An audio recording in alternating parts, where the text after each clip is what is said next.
ज्ञानतिमिरान्धस्य ज्ञानाञ्जनशलाकया सत्सुरोन्मिलितं येन तस्मै श्रीगुरुवे नमः।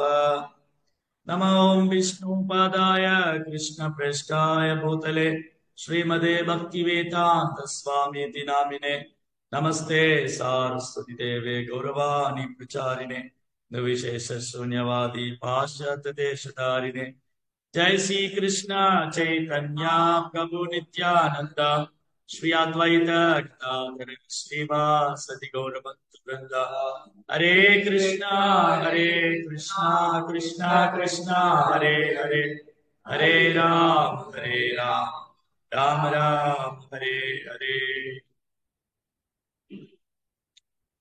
साया संगत गंभीरा தாவத் பேத்துமேரே தங்கா அந்தலகி உங்களை எல்லாம் மீண்டும் சந்திக்கிறதுல ரொம்ப சந்தோஷமா இருக்கு. கரெக்டா? ஓகே. ஸோ இன்னைக்கு பாகவத வகுப்புல நம்ம பிருத்து மகாராஜ் சரித்திரம் படிக்கிறோம். அதுக்கு முன்னாடி இங்க வந்திருக்கிற எல்லா பக்தர்களுக்கும் அவங்க குடும்பத்தாருக்கும் ஆயுள் வேண்டி பகவான் இடத்துல பிரார்த்தனை செய்யறோம். ஹரே கிருஷ்ணா கிருஷ்ணா கிருஷ்ணா ஹரே ஹரே ஹரே ராம் ராம் ராம் ஹரே ஹரே. பிருத்து மகாராஜோட அவதாரம். பிருத்து மகாராஜா யாரு, எதற்காக இந்த பூமியில அவதரிச்சாரு, அவர் அவதாரம் ஏன் தேவைப்பட்டது, இந்த அவதாரம் நமக்கு கற்பிக்கிற பாடம் என்ன, இதுதான் இன்னைக்கு வகுப்பு. பிருத்து மகாராஜா யாரு, ஏன் இந்த பூமியில அவதரிச்சாரு, அவர் அவதாரத்தினால நம்ம தெரிஞ்சுக்கக்கூடிய பாடம் என்ன, அவருடைய வாழ்க்கை சரித்திரம் என்ன நமக்கு சொல்லிக் கொடுக்கும். படைப்பின் ஆரம்பத்திலிருந்து பிரபஞ்ச சிருஷ்டிப்பதற்காக பகவான் பிரம்மாவை படைக்கிறார். பகவான் என்ன பண்ணாரு, பிரம்மரை படைச்சாரு. பிரம்மாட்டு இருந்து சாயம்பூ மனு, பிரம்மா ஆகட்டும் சாயம்பூ மனு ஆகட்டும், இவங்க ரெண்டு பேருமே பகவானுடைய சத்தியாவேஷம் தான். அதாவது ஒரு குறிப்பிட்ட நோக்கத்துக்காக ஒரு ஜீவனுக்கு சக்தி அளிக்கப்படும் போது அந்த அவதாரம் சத்தியாவேஷ அவதாரம் கிடைக்கும். அப்ப பிரம்மா பகவானுடைய குணாவதாரம் கூட சத்தியாவேஷ அவதாரம். படைப்புக்கு தேவையான மூலக்கூறுகளை பகவான் படைச்சிட்டார். 24 மூலக்கூறுகள், படைப்புக்கு தேவையான அனைத்தும் பகவான் தோன்றியது. காரணோதசாய விஷ்ணு. அந்த காரணோதசாய விஷ்ணு தான் எல்லா காரணங்களும் காரணமா இருக்காரு.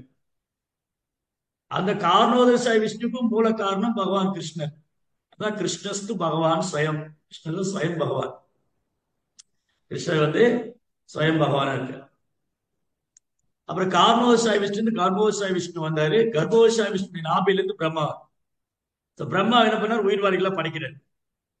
அப்ப பிரம்மாட்டு இருந்து 4 குமாரர்கள்.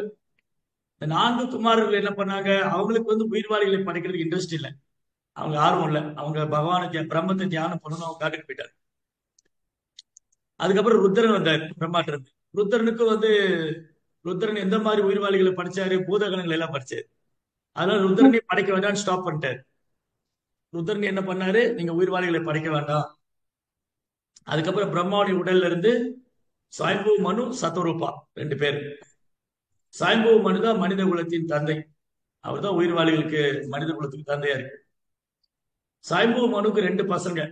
ஒருத்தர் பேர் உத்தான பாதா, இன்னொருத்தர் பேர் பிரியவர்தா. இந்த உத்தான பாதாவுடைய பெயர் தான் துருவ மகாராஜ். இதுக்கு முன்னாடி உள்ள அத்தியாயங்கள துருவருடைய லீலைகள். இந்த துருவருடைய வம்சத்துல அதாவது கிருஷ்ணா, பிரம்மாட்டு இருந்து சாயம்பூ மனு, சாயம்பூ மனுட்டு இருந்து உத்தான பாதா துருவ. கிருஷ்ணா. அந்த வம்சத்துல துருவருடைய வம்சத்துல அங்கன் ஒரு ராஜா வந்தார், அங்க மகாராஜ். அங்க மகாராஜா ரொம்ப சிறந்த ஒரு பக்தர், அவர் ராஜ ரிஷி. அவர் ரொம்ப நல்லா ஆட்சி பண்ணிட்டு இருந்தார். அங்கனுடைய ஆட்சி காலம் மக்களுக்கு ஒரு தொந்தரவு இல்லை, நிம்மதியா வாழ்ந்தாங்க. நல்ல மழை பெஞ்சது, தானியங்கள்லாம் நல்லா கிடைச்சது, ரொம்ப சந்தோஷமா இருந்தாங்க. ஆனா அங்கனுக்கு குழந்தை இல்லாம இருந்தது. அப்ப அங்க மகாராஜ் என்ன பண்ணாரு, ஒரு யாகம் பண்றாரு. யாகம் செஞ்சு அந்த யாகத்தின் மூலமா அவருக்கு ஒரு குழந்தை கிடைக்குது. அவர் தான் வேண மகாராஜ். ஆனா துரதிருஷ்டவசமா என்ன ஆயிடுச்சுன்னா, அங்கனுடைய மனைவி சுனிதா. சுனிதா வந்து மரண தேவதையோட பொண்ணு, மரணத்தோடைய பொண்ணு. சுனிதா வந்து மரண தேவதை இருக்காங்க இல்லையா, அவருடைய பொண்ணு. அந்த மரண தேவதையின் பொண்ணான சுனிதாவை அங்க மகாராஜ் கல்யாணம் பண்ணியிருந்தார். ஆனா இவ வந்து இந்த சுனிதா வந்து நல்ல குணம் உள்ளவ இல்ல. அவ மரண தேவதையுடைய பொண்ணா இருக்கறனால அவருடைய கேரக்டர் வந்து நல்லா இல்லை. அதனால என்ன ஆயிடுச்சுன்னா, அங்கனுக்கும் சுனிதாவுக்கும் பிறந்த குழந்தை வேணன் அவங்க அப்பாவுக்கு நேர்மாறா இருக்காரு. எப்படி வந்து எண்ணெய் கசிப்புக்கு நேர்மாறா பிரகலாதர் இருந்தாரோ இல்லையா, எண்ணெய் கசிப்பு ஃபுல்லா அசுர குணம், பிரகலாதர் தெய்வீகமான குணம். இங்க என்ன ஆயிடுச்சுன்னா, அங்க மகாராஜ் வந்து தெய்வீகமான குணம் உள்ளவரா இருக்காரு, ஆனா வேணன் வந்து அசுர குணம் உள்ளவரா இருக்கு. வேணன் வந்து ரொம்ப தொந்தரவு பண்ணுவார். அவர் விளையாட போகும்போதே, சின்ன வயசுல விளையாட போவார் வேண மகாராஜ். விளையாடுற பசங்களே கொன்னுருவார். சண்டை போட்டு அவங்களை கொல்றது, துன்புறுத்துறது, விலங்குகளை துன்புறுத்துறது. இந்த மாதிரி சின்ன வயசுல ரொம்ப கொடூர குணம் படிச்சவர் வேணன் வந்து. கொடூர குணம் படிச்சவர். அங்க மகாராஜுக்கு பெரிய வேதனையா இருக்கு. குழந்தை இல்லாம இருந்தது, ஆனா இப்படி ஒரு குழந்தையா நம்ம, இந்த மாதிரி குழந்தை யாரு விரும்புவாங்க? அப்ப அப்ப பார்க்க போனா அங்க மகாராஜாவுடைய வாழ்க்கை வந்து சந்தோஷமா இல்லை. ஏன்னா மனைவியும் நல்ல குணம் படிச்சவ இல்ல, பிள்ளையும் வந்து அசுர குணம் படிச்சவர இல்லை. அதனால அங்க மகாராஜாவுடைய வாழ்க்கை வந்து அவ்வளவு திருப்திகரமா இல்லை அவருக்கு. கொஞ்சம் யோசிச்சு பாருங்க. இப்ப நம்ம வீட்டுல பக்தி பண்றோம், நம்ம மனைவியோ பிள்ளைகளோ பக்தி பண்ணல, ரொம்ப மோசமா பௌதிகமா இருக்காங்க, ரொம்ப கெட்ட பழக்கம்லாம் பண்றாங்கன்னா நம்மளால அந்த வீட்டுல இருக்க முடியாது. ரொம்ப கஷ்டமா இருக்கும். இந்த ப்ராப்ளம் அங்க மகாராஜாவுக்கு இருந்தது. அப்ப பிரபுபாதர் என்ன சொல்றாருன்னா பொருளுரையில, அங்க மகாராஜாவுடைய வாழ்க்கை அவருக்கு வந்து கிருஷ்ணா பௌதிகத்துல பற்றுதல் இல்லாம செஞ்சுட்டாரு. ஏன்னா மனைவி குழந்தைகள்லாம் ரொம்ப இனிமையா நல்லா பேசி நல்லா அட்டாச்மெண்டா இருந்தா அந்த பௌதிக வாழ்க்கையில அவருக்கு டிட்டாச்மெண்ட் வராது இல்லையா. யாருடைய குடும்பத்துல மனைவி வந்து ரொம்ப பிரியமா இருக்காங்க, பிள்ளைகள் ரொம்ப பிரியமா இருக்காங்க அப்படின்னா அந்த குடும்ப தலைவரால அந்த குடும்ப பந்தத்தை விட்டு வெளியேற முடியாது. அதுவே அவருக்கு வந்து கட்டுண்ட வாழ்க்கை காரணமா அமைச்சது. அப்படி பார்க்கும்போது அங்க மகாராஜாவுக்கு வந்து இது கிருஷ்ணாவுடைய பிளெஸிங். கிருஷ்ணாவுடைய கருணை என்னன்னா, சில நேரம் நம்ம குடும்ப அங்கத்தினர்கள் வந்து நம்ம மேல அன்பு செய்யல, நம்மளை வெறுக்கிறாங்க அப்படின்னு சொன்னா அது வந்து பகவானுடைய கருணையா இருக்கு. ஏன் எனக்கு அவங்க மேல அட்டாச்மெண்ட் வராது. அங்க மகாராஜாவுக்கு வந்து தன் மனைவி மேலேயும் பையன் மேலேயும் பற்றுதல் வரல. காரணம் அவங்க ரெண்டு பேருமே கிருஷ்ண பக்திக்கு சாதகமா இல்ல. கிருஷ்ண பக்திக்கு சாதகமா இல்லாதனால இந்த சுனிதாவும் பேரனும் அங்கனுக்கு அவ்வளவு பிரியமா இல்லை. அங்கனுடைய வாழ்க்கை, அங்க மகாராஜுடைய வாழ்க்கை வந்து அவ்வளவு திருப்திகரமா இல்லை. அவரால் கிருஷ்ண உணர்வை பயிற்சி பண்ண முடியல. மனைவியும் வந்து கிருஷ்ண கான்சியஸ்ல இல்ல, கிருஷ்ண உணர்வு இல்ல. பையனும் வந்து ரொம்ப அராஜகம் பிடிச்ச திமிரு பிடிச்ச பையனா இருக்கு. என்ன சொன்னாலும் கேட்க மாட்டேங்கிறான். அப்போ ஒரு கட்டத்துல அங்க மகாராஜன் வீட்டை விட்டு வெளியேறிட்டார். வீட்டை விட்டு வெளியேறிட்டார். இப்ப சாணக்கிய பண்டிதர் என்ன சொல்றாரு, ரொம்ப அழகா இருக்கு. சாணக்கிய பண்டிதர் என்ன சொல்றாரு, யார் யாருக்கு எதிரிங்கிற, யாரு யாருக்கு எதிரி. ஆக்சுவலி ஆத்மாவுக்கு எதிரியே கிடையாது. ஆனா இந்த உலக வாழ்க்கையில் எதிரி ஆயிடுவாங்க. எப்படின்னா, ரீணங்கிருத்வா பிதா சத்ரு மாத்தியாச்சா விபச்சாரிணி ரூபாவதி பாரிய சத்ரு புத்திர சத்ரு அப்பண்டிதா. ஒரு அப்பா வந்து ஒரு அப்பா வந்து ஊரெல்லாம் கடன் வாங்கி வச்சு செத்து போயிட்டாரு. ஊரெல்லாம் கடன் வாங்கி வச்சு செத்து போயிட்டாரு. அப்ப அந்த பையனுக்கு எதிரி யாரு? அந்த கடைக்கார பூரா பையன்ட்ட வருவான் இல்லையா, உங்க அப்பா தானே கடன் வாங்கினாரு, எங்க பணத்தை திரும்ப கூட, நீ அவர் பையன் தானே, பணம் கொண்டா பணம். அப்போ என்ன ஆயிடுச்சு, இந்த பையனுக்கு அவங்க அப்பாவே எதிரி ஆயிட்டாரு. ஊரெல்லாம் கடன் வாங்கி வச்சுட்டு செத்து போயிட்டாரு. அப்ப யாருக்கு யார் எதிரி? இந்த கடன்கார தந்தை பையனுக்கு எதிரி ஆயிட்டாரு. இப்ப அப்பாவுடைய கடனை புற அடைக்கணும். ரெண்டாவது, அம்மாவும் பையனுக்கு எதிரி ஆயிடுவான். எந்த மாதிரி அம்மா? தன் கணவன் இருக்கும் போதே அவனை விட்டுட்டு, குழந்தை இருந்து அதை விட்டுட்டு இன்னொரு கல்யாணம் பண்ணிக்கிட்டான். அவன் நடத்த சரியில்லை. ஒரு அம்மாவுடைய நடத்த சரியில்லைன்னா அந்த அம்மாவே பையனுக்கு எதிரி ஆயிடும் இல்லையா. என்ன சொல்லுவாங்க, எல்லாம் இந்த நடத்த சரியில்லை அவ பையன், இவெல்லாம் எங்க உருப்படுவான் இல்லையா. அப்படி அவங்க அம்மா பேரை சொல்லி அவனை திட்டுவாங்க கெட்ட வார்த்தையில இல்லையா. அப்ப அம்மா எதிரி ஆயிட்டான். அப்புறம் யாருக்காவது அழகான பொண்ணு மனைவியா வந்துட்டா அந்த மனைவி அவனுக்கு எதிரி ஆயிடுவான். அழகான பொண்ணு மனைவியா நிறைய பேர் ஆசைப்படுறாங்க. எனக்கு பிரபு ரொம்ப அழகான பொண்ணு தான் கல்யாணம் பண்ணிக்கலாம். டிவோட்டியா இருந்தாலும் ரொம்ப அழகான பொண்ணு வேணும் பிரபு. ஆனா தெரியாது, அழகான பொண்ணு ஆபத்து. இன்னைக்குமே அழகு ஆபத்து தான். அழகு என்னைக்கு ஆபத்து. என்ன ஆயிடுச்சு? அழகான பொண்ணு கல்யாணம் பண்ணா ரூபாவதி. ரூபாவதி பாரியா சத்து. ஏன்? அவளுக்கு கர்வம் வந்துடும். இவன் என்ன அழகு, நான் ரொம்ப அழகா இருக்கேனே, அப்போ இவன் நான் சொல்றதெல்லாம் அவன் கேட்கணும் இல்லையா? ஏன்னா என் அழகுக்கு தான் இவன் அடிமை. அப்போ நான் சொல்றதெல்லாம் அவன் கேட்கணும். அப்படிதான் கங்கா சொன்னா சந்தனு மகாராஜ்ட்ட, நான் என்ன போல நீ கேட்க கூடாது, இல்லை நான் விட்டுட்டு போயிடுவேன் இல்லையா? ரூபாவதி பாரிய சத்ரு புத்திர சத்ரு அப்பண்டிதா.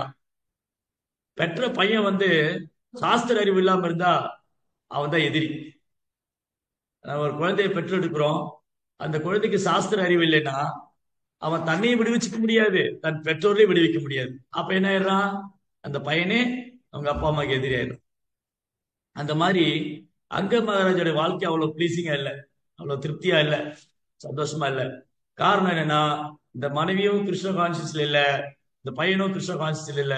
ஓத்தார் டீமன், அசுர குணம் படைச்சவங்க. சோ அசுர குணம் படைச்சவங்களால பக்தரால் இருக்க முடியாது. சங்க மகாராஜ் என்ன பண்ணாரு?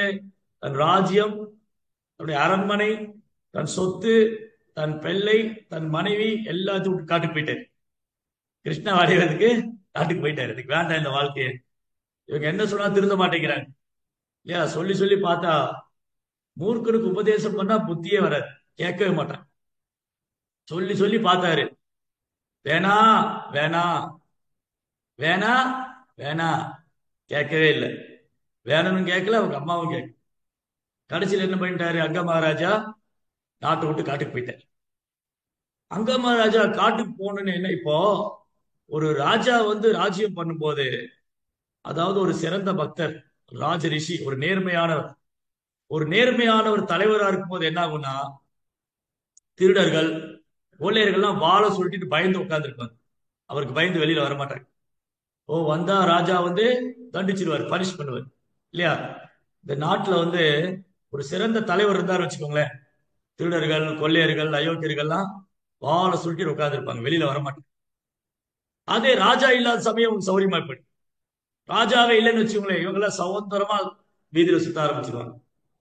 அப்ப என்ன ஆயிடுச்சு? அங்க மகாராஜா காட்டுக்கு போன உடனே ராஜ்யத்தை பாக்குறதுக்கு ராஜா இல்லை, மன்னர் இல்லை. அதனால திருடர்கள் கொள்ளையர்களுக்கு எல்லாம் சௌரியமாய் போச்சு. அவங்க நாட்டுக்குள்ள மக்களை சூறையாடுறது, கொள்ளையடிக்கிறது, கொலை செய்யறது, ரொம்ப மோசமான சூழ்நிலை ஆயிடுச்சு. அப்போ அங்க இருக்கிற பிராமணர்கள், ரிஷிகள், முனிவர்கள் அவங்க என்ன பண்றாங்க? ஒரு திட்டம் போடுறாங்க. இப்போ ராஜா வேணும், வேற வழி இல்ல. அங்கனுடைய வம்சம் சிறந்த வம்சம். அது பிரம்மாட்டிருந்து ஆரம்பிச்சு பகவான்கிட்ட ஆரம்பிச்சு வர்றது. அந்த வம்சம் சிறந்த வம்சம். துருவ மகாராஜ் போன்ற பெரும் பக்தர்கள் தோன்றிய வம்சம். அதனால இந்த வம்சத்துல உள்ளவங்க நாட்டை ஆள்றது ரொம்ப சிறந்தது. அதனால என்ன பண்ணலாம்? வேற வழி இல்ல, வேணனை உட்கார வைக்கல. வேணனை கூப்பிட்டு அரியாசனத்துல உட்கார வச்சிடலாம். அப்ப இந்த பிராமணர்கள்லாம் போய் வேணனை கூப்பிட்டு, வேணா, உங்க அப்பாவும் இப்ப இல்ல, நீ தான் ராஜ்யத்தை ஏத்துக்கணும், நீ பகவானுடைய பிரதிநிதியா இருந்து இந்த நாட்டை ஆளணும், குடிமக்களுக்கு பாதுகாப்பு கொடுக்கணும், யாகங்கள் செய்யணும், தானங்கள் பண்ணணும், விரதங்கள் இருக்கணும், இந்த மாதிரிலாம் சொல்லி கொடுத்து வேணனை தூக்கி அரியாசனத்துல உட்கார வச்சாங்க. ஆனா வேணன் கேட்டானா? அவன் ஏற்கனவே திமிரு பிடிச்சவன், அவன் ஏற்கனவே அகங்காரம் பிடிச்சவன், அவன் ஏற்கனவே அசுர குணம் படைச்சவன். அவன் இந்த பிராமணன் அவங்க அப்பாவுடைய வார்த்தையை காது கொடுத்து கேட்கல. அப்பாவுடைய வார்த்தையை காது கொடுத்து கேட்காத வேணன் எங்கிருந்து பிராமணருடைய வார்த்தையில மதிக்க போறாரு? பிராமணர்களை மதிக்கிறது இல்ல, பிராமண பண்பாட்டை மதிக்கிறது இல்ல. அப்புறம் நாட்டுல தேவர்களுக்கான யாகங்கள் செய்யறது இல்ல, தானங்கள் பண்ணல, தர்மம் செய்யல. இவன் மாறாக பிராமணருக்கு இவன் அறிவுரை சொல்றான். நான் யாரு தெரியுமா? நான் தான் ராஜா. என்ன அரியாசனத்தை உட்கார வச்சுட்டீங்க, நான் இறைவனுடைய பிரதிநிதி. அதனால நீங்க யாரையும் வழிபட வேண்டிய அவசியம் இல்லை. நீங்க தேவர்களை வழிபட வேண்டாம், யாரையும் வழிபட வேண்டாம், யாகம் ஒண்ணும் பண்ண வேண்டாம். எல்லாம் நான் சொல்றது கேளுங்க, நானே இங்க இருக்கேன் இப்போ, நான் சொல்றது கேளுங்க அப்படின்னு சொல்லி இந்த வேன் என்ன பண்ணா? எல்லாத்தையும் ஸ்டாப் பண்ணும். சமய சடங்கு, தர்ம காரியங்கள் எல்லாத்தையும் நிப்பாட்டிட்டான். இது ஏற்கனவே பாத்தீங்கன்னா கலியுகத்தில் நடக்கிற விஷயம் தான், இல்லையா? கலியுகத்துல இறை நம்பிக்கையற்ற அரசியல் தலைவர்கள், வேணனை போட்டுறவங்க, எதுக்கு கடவுள் வழிபாடு, எதுக்கு கோயிலுக்கு போகணும்? இந்தியாவில் என்ன பண்ணாங்க, கொரோனா காலத்துல, கொரோனா டைம் வந்தது இல்லையா, அப்போ எல்லாத்தையும் லாக்டவுன் போட்டிருந்தாங்க. அப்புறம் ஒரு ஒரு லாக்டவுனா ரிலீஸ் பண்ணாங்க. ஆனா கோயிலை மட்டும் திறக்கவே இல்லை. ஏன்னா கோயிலுக்கு போனா மட்டும் கொரோனா வந்துடும். ஸ்விம்மிங் பூல் போனா கொரோனா வராது, சினிமா தேட்டருக்கு போனா கொரோனா வராது. அப்புறம் வந்து வேற என்னது, இந்த கிளப்புக்கு போகலாம், பப்ளிக்ல எல்லாம் ஃபெஸ்டிவல் பண்ணலாம். ஆனா கோயில மட்டும் போகக்கூடாதுன்னு கோயிலை பூட்டிடுச்சு. அப்ப என்ன அர்த்தம்? இவங்களுடைய நோக்கம் என்னது? இவங்களுடைய சமுதாயம் வந்து இறை உணர்வற்ற சமுதாயத்தை உருவாக்குறது. இன்னைக்குள்ள அரசியல் தலைவர்கள், சினிமா நடிகர்கள், அப்புறம் பேரளவான சமய போராளிங்க, மனக்கற்பனையாளர்கள், விஞ்ஞானிகள், இவங்களுடைய நோக்கமே என்னது? கிருஷ்ண உணர்வற்ற சமுதாயம் இருக்கு. இவங்கெல்லாம் கலிபுருஷருடைய ஏஜென்ட், கலிபுருஷருடைய பிரதிநிதிகள் நிறைய இருக்காங்க. இவங்க வேலை என்னன்னா, கடவுள் கிடையாது, நம்ம எல்லாத்தையும் உற்பத்தி பண்ணிடலாம், விஞ்ஞான முன்னேற்றத்துக்கு கொண்டு எல்லாம் செஞ்சிடலாம். இதான் வேணாவுடைய மென்டாலிட்டி. வேணும் என்ன நினைச்சா, நான் எல்லாத்தையும் பண்ணிடுவேன், எனக்கு எந்த தேவதையுடைய சப்போர்ட் தேவையில்லை, நான் யாரையும் வந்து வழிபட வேண்டிய அவசியம் இல்லை. இது ஆசிரியம் பாவ மாஸ்டர் தான். கிருஷ்ணன் என்ன சொல்றாரு பகவத்கீதையில? ஆசிரியம் பாவ மாஸ்டர் தான், அசுர குணம் படைச்சவன். இந்த மாதிரி வேணன் வந்து பண்ணும்போது திருடர்கள்லாம் அவங்க, ஏன்னா மன்னனே திருடனா இருக்கார், மன்னனே கொலகாரன் கொள்ளக்காரன். அதனால திருடருக்கு இன்னும் சௌகரியம் ஆயிடுச்சு, அவங்க சுதந்திரமா இருக்காங்க. கடைசியில இந்த சாது மிரண்டால் காடு கொள்ளாது. சாதுக்கள் ரொம்ப பொறுமையா இருப்பாங்க, கூடுமானவரை பொறுமையா இருப்பாங்க, தேவைப்படும் கோவப்படவும் செய்வாங்க. அதனால இந்த முனிவர்களுக்கு கோவம் வந்தது. வேணனுக்கு எவ்வளவு அறிவுரை சொல்றாங்க, பண்ணாத தப்பு, நீ தர்மத்துக்கு எதிராக செயல்படுற, நீ அதர்மத்தின் வழியில போற, இதனால மக்கள் பாதிப்படைவாங்க, சமுதாயத்துல தேவையில்லாத குழப்பங்கள் வரும், பிரச்சனைகள் வரும், தர்மம் சீர்குலைஞ்சிரும், இந்த மாதிரி அதர்மம் ஆதிக்கம் அதிகமாயிடும், நாத்திகர்கள் அதிகமாவாங்க, இதெல்லாம் சொல்றாங்க. என்ன சொன்னாலும் வேணன் காதுல செகடன் காதுல சங்கு ஊதுற மாதிரி இல்லையா? செகடன் காதுல போய் என்ன சங்கு ஊதுனாலும் அவனுக்கு கேட்கவா போகுது? கேட்கவே செய்யாது. அது மாதிரி வேணனுக்கு இது மண்டையில ஏறவே இல்லை. கடைசி இந்த பிராமணர் என்ன பண்ணாங்க, கடும் கோபத்தினால வேணனை சபிக்கிறாங்க. அயோக்கியனே, நீ அழிந்து போவாய், அழிந்து போவாய். ஏன்னா இந்த வேணனை பார்த்துன்னு எல்லாம் கதறுவாங்க. வேணன் வந்தாலே, ஐயோ வேணன் வரா, வேணன் வரா, இல்ல ஓடுங்க ஓடுங்க, அந்த அளவு கொடூர குணம் படிச்சு. அதனால வேணனை வந்து இவங்க என்ன பண்ணாங்க, சபிச்சாங்க. அவங்க சபிச்ச உடனே வேணன் வந்து துர்மரணம் ஆச்சு. வேணன் வந்து அந்த பிராமணனுடைய சாபத்தினால, அந்த சாதுக்களுடைய சாபத்துக்கு ஆளாகி, அவன் பல்வேறு சாபத்துக்கும் பாவத்துக்கும் ஆளாகி அவன் அந்த உடலை விட்டான். தன் பையன் இறந்து போயிட்டான்னு சுனிதா வந்து அவன் உடலை வச்சுட்டு அழறா. ஐயோ இப்படி ஆகி போச்சு என் பையனுடைய வாழ்க்கை அப்படின்னு அந்த பையனுடைய பாடி மேல அட்டாச் பண்றது, அந்த பையனுடைய உடல் மேல ரொம்ப பற்றுதல், அதை பதப்படுத்தி வச்சிருக்காவ. இப்ப என்ன ஆயிடுச்சுன்னா, இப்ப திரும்பி ராஜா இல்ல, இப்ப திரும்பி நாட்டுல ராஜா இல்ல. அகைன் வந்து திருடர்களுக்கு எல்லாம் ரொம்ப சௌரியமாயிடுச்சு. திருடர்கள் கொள்ளையர்கள், அன்னைக்கு ராஜாவுக்கு பயந்து திருடர்கள் கொள்ளையர்கள் ஒளிஞ்சிருந்தாங்க. இன்னைக்கு மக்கள் என்ன பண்ணிட்டாங்க, திருடர்கள் கையிலேயே பதவியை கொடுத்துட்டாங்க. கலியுகத்துல திருடர்கள் கையிலேயே பதவி, திருடன் கையிலேயே சாவி போயிடுச்சு. திருடர்கள் கையிலேயே பதவி, அந்தஸ்து, அதிகாரம். அப்ப என்ன ஆகும்? வேலியே பயிர் மேயர்கள். இன்னைக்கு என்ன நடக்குது தமிழ்நாட்டுல இல்ல உலகத்துல பெரும்பாலும் இடங்கள்ல, மக்கள் வந்து வேலி போடணும்னு பாக்குறாங்க, அந்த வேலியே பயிர் மேயுது. பயிரை பாதுகாக்கிறத வேலி போடணும், ஆனா வேலியே பயிர் மேயுது. இதுதான் துர்பாக்கியம். என்ன கலியுக மக்கள் துர்பாக்கியசாலிகள்.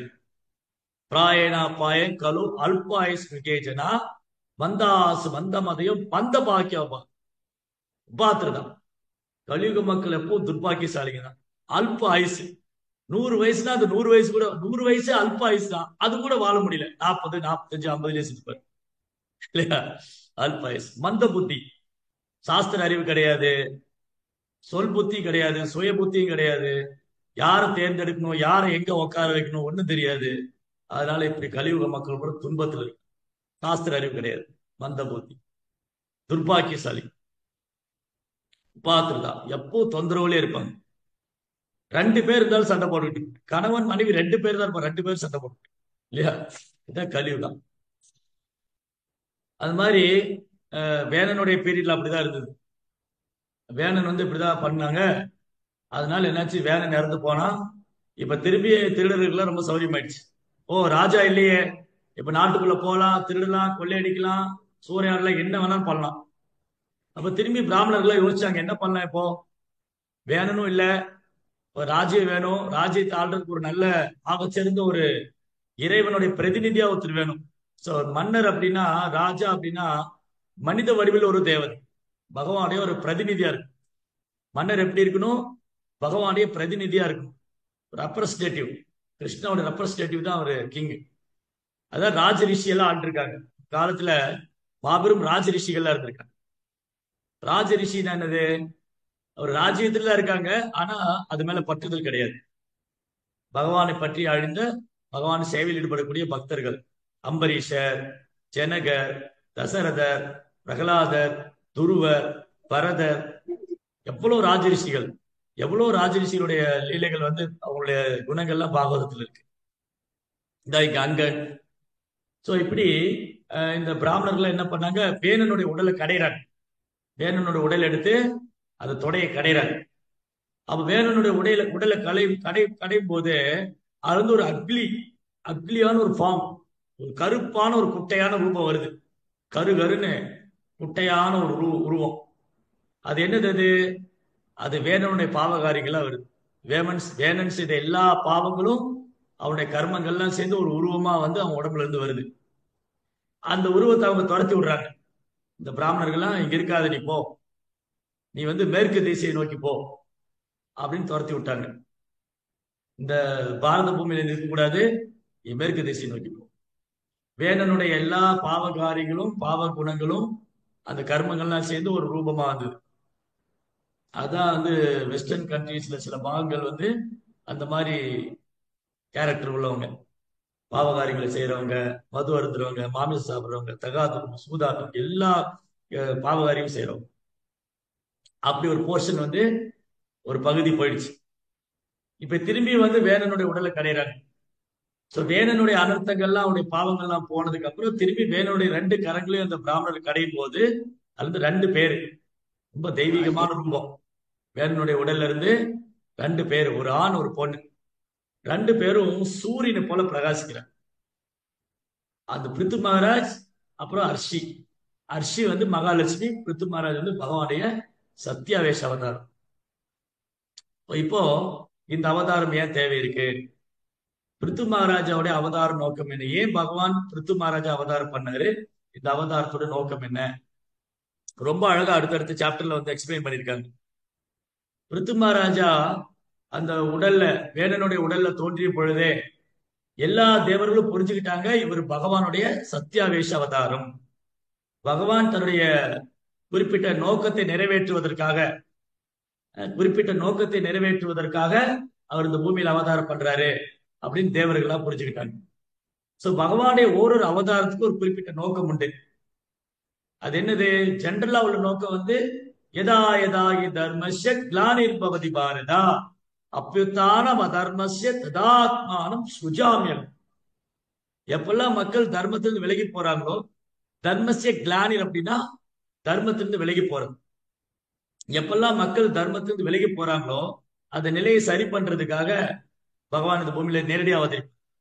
சில நேரங்களில் அவர் நேரடியாக அவதரிப்பாரு, சில நேரங்களில் அவர் அவதாரத்துடைய அவதாரமா வருவாரு, சில நேரங்களில் அவர் சத்தியாவேஷ அவதாரமாவும் வருவாரு, சில நேரங்களில் அவர் தனது தூய பக்தர்களை ஆத்மீக லோகத்திலிருந்து நித்திய சித்தர்களை அனுப்பிச்சு வைப்பார். எப்பெல்லாம் தர்மம்னா என்னதப்போ? பக்தி தான் உயர்ந்த தர்மம். இந்த பக்திங்கிற உயர்ந்த தர்மத்திலிருந்து மக்கள் விலகும் போது, பக்தி என்ற உயர்ந்த தர்மத்திலிருந்து மக்கள் விலகும் போது அந்த சுத்த பக்தியை ஸ்தாபனம் செய்யறதுக்காக பகவான் நேரடியாக வருவார். அவர் ராம் லக்ஷ்மணா, கிருஷ்ண பலராமரா, சைத்தன்ய நித்யானந்தரா ஒரு யுகம் தோறும் அவதரிக்கிறார். அவர் அவதாரம் பண்ணிட்டே இருக்காரு. ராமர், நரசிங்கர், வராகர், பல்வேறு அவதாரம் பண்றார். சிலப்போ அவங்க விஷ்ணு அவதாரமா வருவாங்க, பகவான் விஷ்ணு அவதாரமா வராரு. சில சமயங்கள்ல சத்தியாவேஷ அவதாரமா வராரு. நாரத முனிவர் சத்தியாவேஷ அவதாரம், வியாசதேவர் சத்தியாவேஷ அவதாரம், பிருத்து மகாராஜ் சத்தியாவேஷ அவதாரம், நரநார ரிஷி சத்தியாவேஷ அவதாரம், கபில வாசுதேவர் சத்தியாவேஷ அவதாரம், 4 குமாரர்கள் சத்தியாவேஷ அவதாரம். இந்த மாதிரி பரசுராமர் சத்தியாவேஷ அவதாரம். இப்படி ஒரு குறிப்பிட்ட நோக்கத்துக்காக ஒரு ஜீவனுக்கு பகவானால அதீத சக்தி வழங்கப்படும் பொழுது அது சத்தியாவேஷம், சத்தியாவேஷ அவதாரம். அப்ப பிருத்து மகாராஜா வந்து பகவானுடைய சத்தியாவேஷ அவதாரம். இந்த மாதிரி பிருத்து மகாராஜா வந்து வேணனுடைய உடல்ல இருந்து வந்தார். அப்படி சூரியனை போல பிரகாசிக்கிறார். தாமரை போல கண்கள், பறந்து விரிந்த தோள்கள், முழங்கால் வரை நீண்ட கரங்கள், அப்படி ஒரு தேஜஸ். பிருத்து மகாராஜா பார்த்த உடனே இந்த பிராமணர்கள், ரிஷிகள், முனிவர்கள் நமஸ்காரம் பண்ணி அவரை வணங்குறாங்க, வழிபடுறாங்க. அதே மாதிரி அர்ஷி வந்து சாட்சாத் மகாலட்சுமி. இவங்க ரெண்டு பேரும் தோன்றிய உடனே எல்லா தேவர்களும் வந்து அவரை வழிபடுறாங்க. பிருத்து மகாராஜா நிறைய பரிசு பொருட்களை கொடுக்குறாங்க. இது வந்து இந்த 4th கேண்டோ ஃபர்ஸ்ட் பார்ட்ல பிருத்துமாரோட அப்பியரன்ஸ். அதுல வந்து ஓரொரு தேவர்களும் பிருத்துமாரோடைய குணங்களை புகழ்ந்து அவருக்கு சில பரிசு பொருட்கள் எல்லாம் கொடுக்குறாங்க. கிஃப்ட் இல்லையா, நம்ம ஏதாவது குழந்தை பிறந்தா கொஞ்சம் கிஃப்ட் எல்லாம் வாங்கிட்டு போவோம் இல்லையா, பேபி சோப்பு, பேபி ட்ரெஸ், அது இது என்னென்னமோ வாங்கிட்டு போவோம் இல்லையா. அந்த குழந்தைய பார்க்கறதுக்கு முன்னாடி நிறைய கிஃப்ட் எல்லாம் வாங்கிட்டு போவோம். சிலர் ஜுவல்ஸ் வாங்கி, நகைகள் வாங்கிட்டு வருவாங்க, சில ட்ரெஸ் வாங்கிட்டு வருவாங்க, சில அந்த குழந்தைக்கு தேவையானது வாங்கிட்டு வருவாங்க. அந்த மாதிரி பகவான் இந்த பூமியில தோன்றி விட்டார்னு தெரிஞ்ச உடனே இந்த தேவர்கள்லாம் சில பரிசு பொருட்களை வாங்கிட்டு போய் பகவானை தரிசனம் பண்றாங்க, பிருத்து மகாராஜாவை தரிசனம் பண்றாங்க. ஸோ பிருத்துவோடைய அப்பியரன்ஸ், இந்த பிருத்து மகாராஜா தோன்றிய உடனே அங்க இருக்கிற பல்வேறு கலைஞர்கள், பாணர்கள், இசைக்கலைஞர்கள், இவங்கெல்லாம் வந்து பிருத்துவோடைய புகழ் பாடுறாங்க. பிருத்து மகாராஜா வந்து எவ்வளவு பயஸ், எவ்வளவு தூய்மையானவர், அவருடைய குணநலங்கள், பிருத்துவோடைய குணநலன்களை புகழ்ந்து பாடுறாங்க. இவர் வந்து தர்மத்தை ஸ்தாபனம் பண்றதுக்காக வந்திருக்காரு, இவர் வந்து ஒரு சிறந்த தூய பக்தரா இருப்பாரு, இவர் பல்வேறு யாகங்கள் செய்வாரு, இந்த மாதிரி பகவானுடைய ஆசீர்வாதம் பெற்றவர், 4 குமாரர்களால் ஆசீர்வதிக்கப்படுவார். இப்படி வந்து குளோரிபிகேஷன், பிருத்துவோடைய தெய்வீகமான குணங்களை இந்த பாணர்கள்லாம் வந்து ரொம்ப அழகா பாடுறாங்க. தேவமங்கையெல்லாம் நடனம் ஆடுறாங்க, ஆகாசத்திலிருந்து பூக்களை மலையா பொழிறாங்க. ஜெய் ஸ்ரீ பிருத்து மகாராஜ் கி, ஜெய் ஸ்ரீ பிருத்து மகாராஜ் கி, ஜெய் ஸ்ரீ பிருத்து மகாராஜ் கி. சோ எப்பெல்லாம் இந்த பக்தி தொண்டுங்கிற பாதையில இருந்து மக்கள் விலகுவாங்களோ அப்ப அந்த நிலைமையை சரி பண்றதுக்காகவும், அந்த நிலைமையை சரி பண்ணி அவங்களுக்கு சுத்த பக்தியை கற்றுக் கொடுக்கறதுக்காகவும் பகவானே சில நேரம் இந்த பூமியில அவரே நேரடியா வராரு, பல்வேறு லீலைகள் பண்றாரு. மகாபாரதம், ராமாயணம், பாகவதம், இது மூலமா பகவான் என்ன பண்றாரு, தூய பக்தி தொண்டை ஸ்தாபனம் செய்யுது.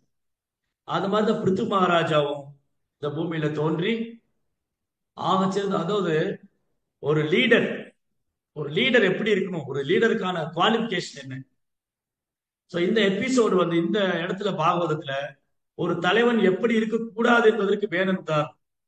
ஒரு தலைவன், ஒரு ராஜா எப்படி இருக்கக்கூடாது என்பதற்கு வேணன் உதாரணம். எப்படி இருக்க வேண்டும் என்பதற்கு பிருத்து மகாராஜ் உதாரணம்.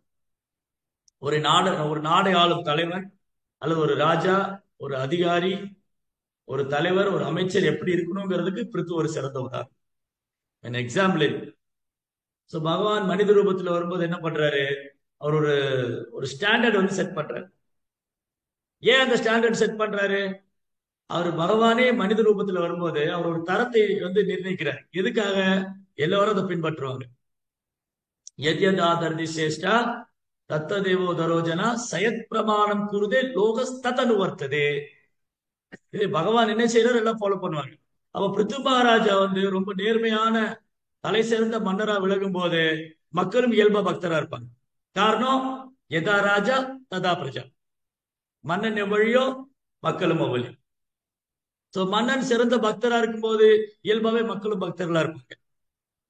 தலைவன் நாத்திகனா இருந்தா தொண்டனும் நாத்திகனா இருந்தா இல்லையா. அதான் இப்ப கலியுகத்தில் நடக்குது. நாத்திகர்கள், கடவுள் நம்பிக்கை இல்லாதவங்க, இவங்க எல்லாம் இருக்கிறதுனால மக்களும் அதே மாதிரி முட்டாள்களா இருக்கு. ஆனா பிருது மகாராஜா வந்து ஒரு பகவானுடைய பிரதிநிதியா இருந்ததுனால மக்களும் இயல்பாவே பகவான் மேல பக்தி செய்யறாங்க, மக்களும் இயல்பாகவே பகவானத்துல பக்தி செய்யறாங்க. பிருத்து மகாராஜாவை அரியாசனத்துல உட்கார வைக்கிறாங்க. இந்த பிராமணர்கள்லாம் வேத மந்திரம் பாராயணம் செஞ்சு பிருத்து மகாராஜுக்கு முடி சூட்டுறாங்க, பட்டாபிஷேகம் பண்றாங்க.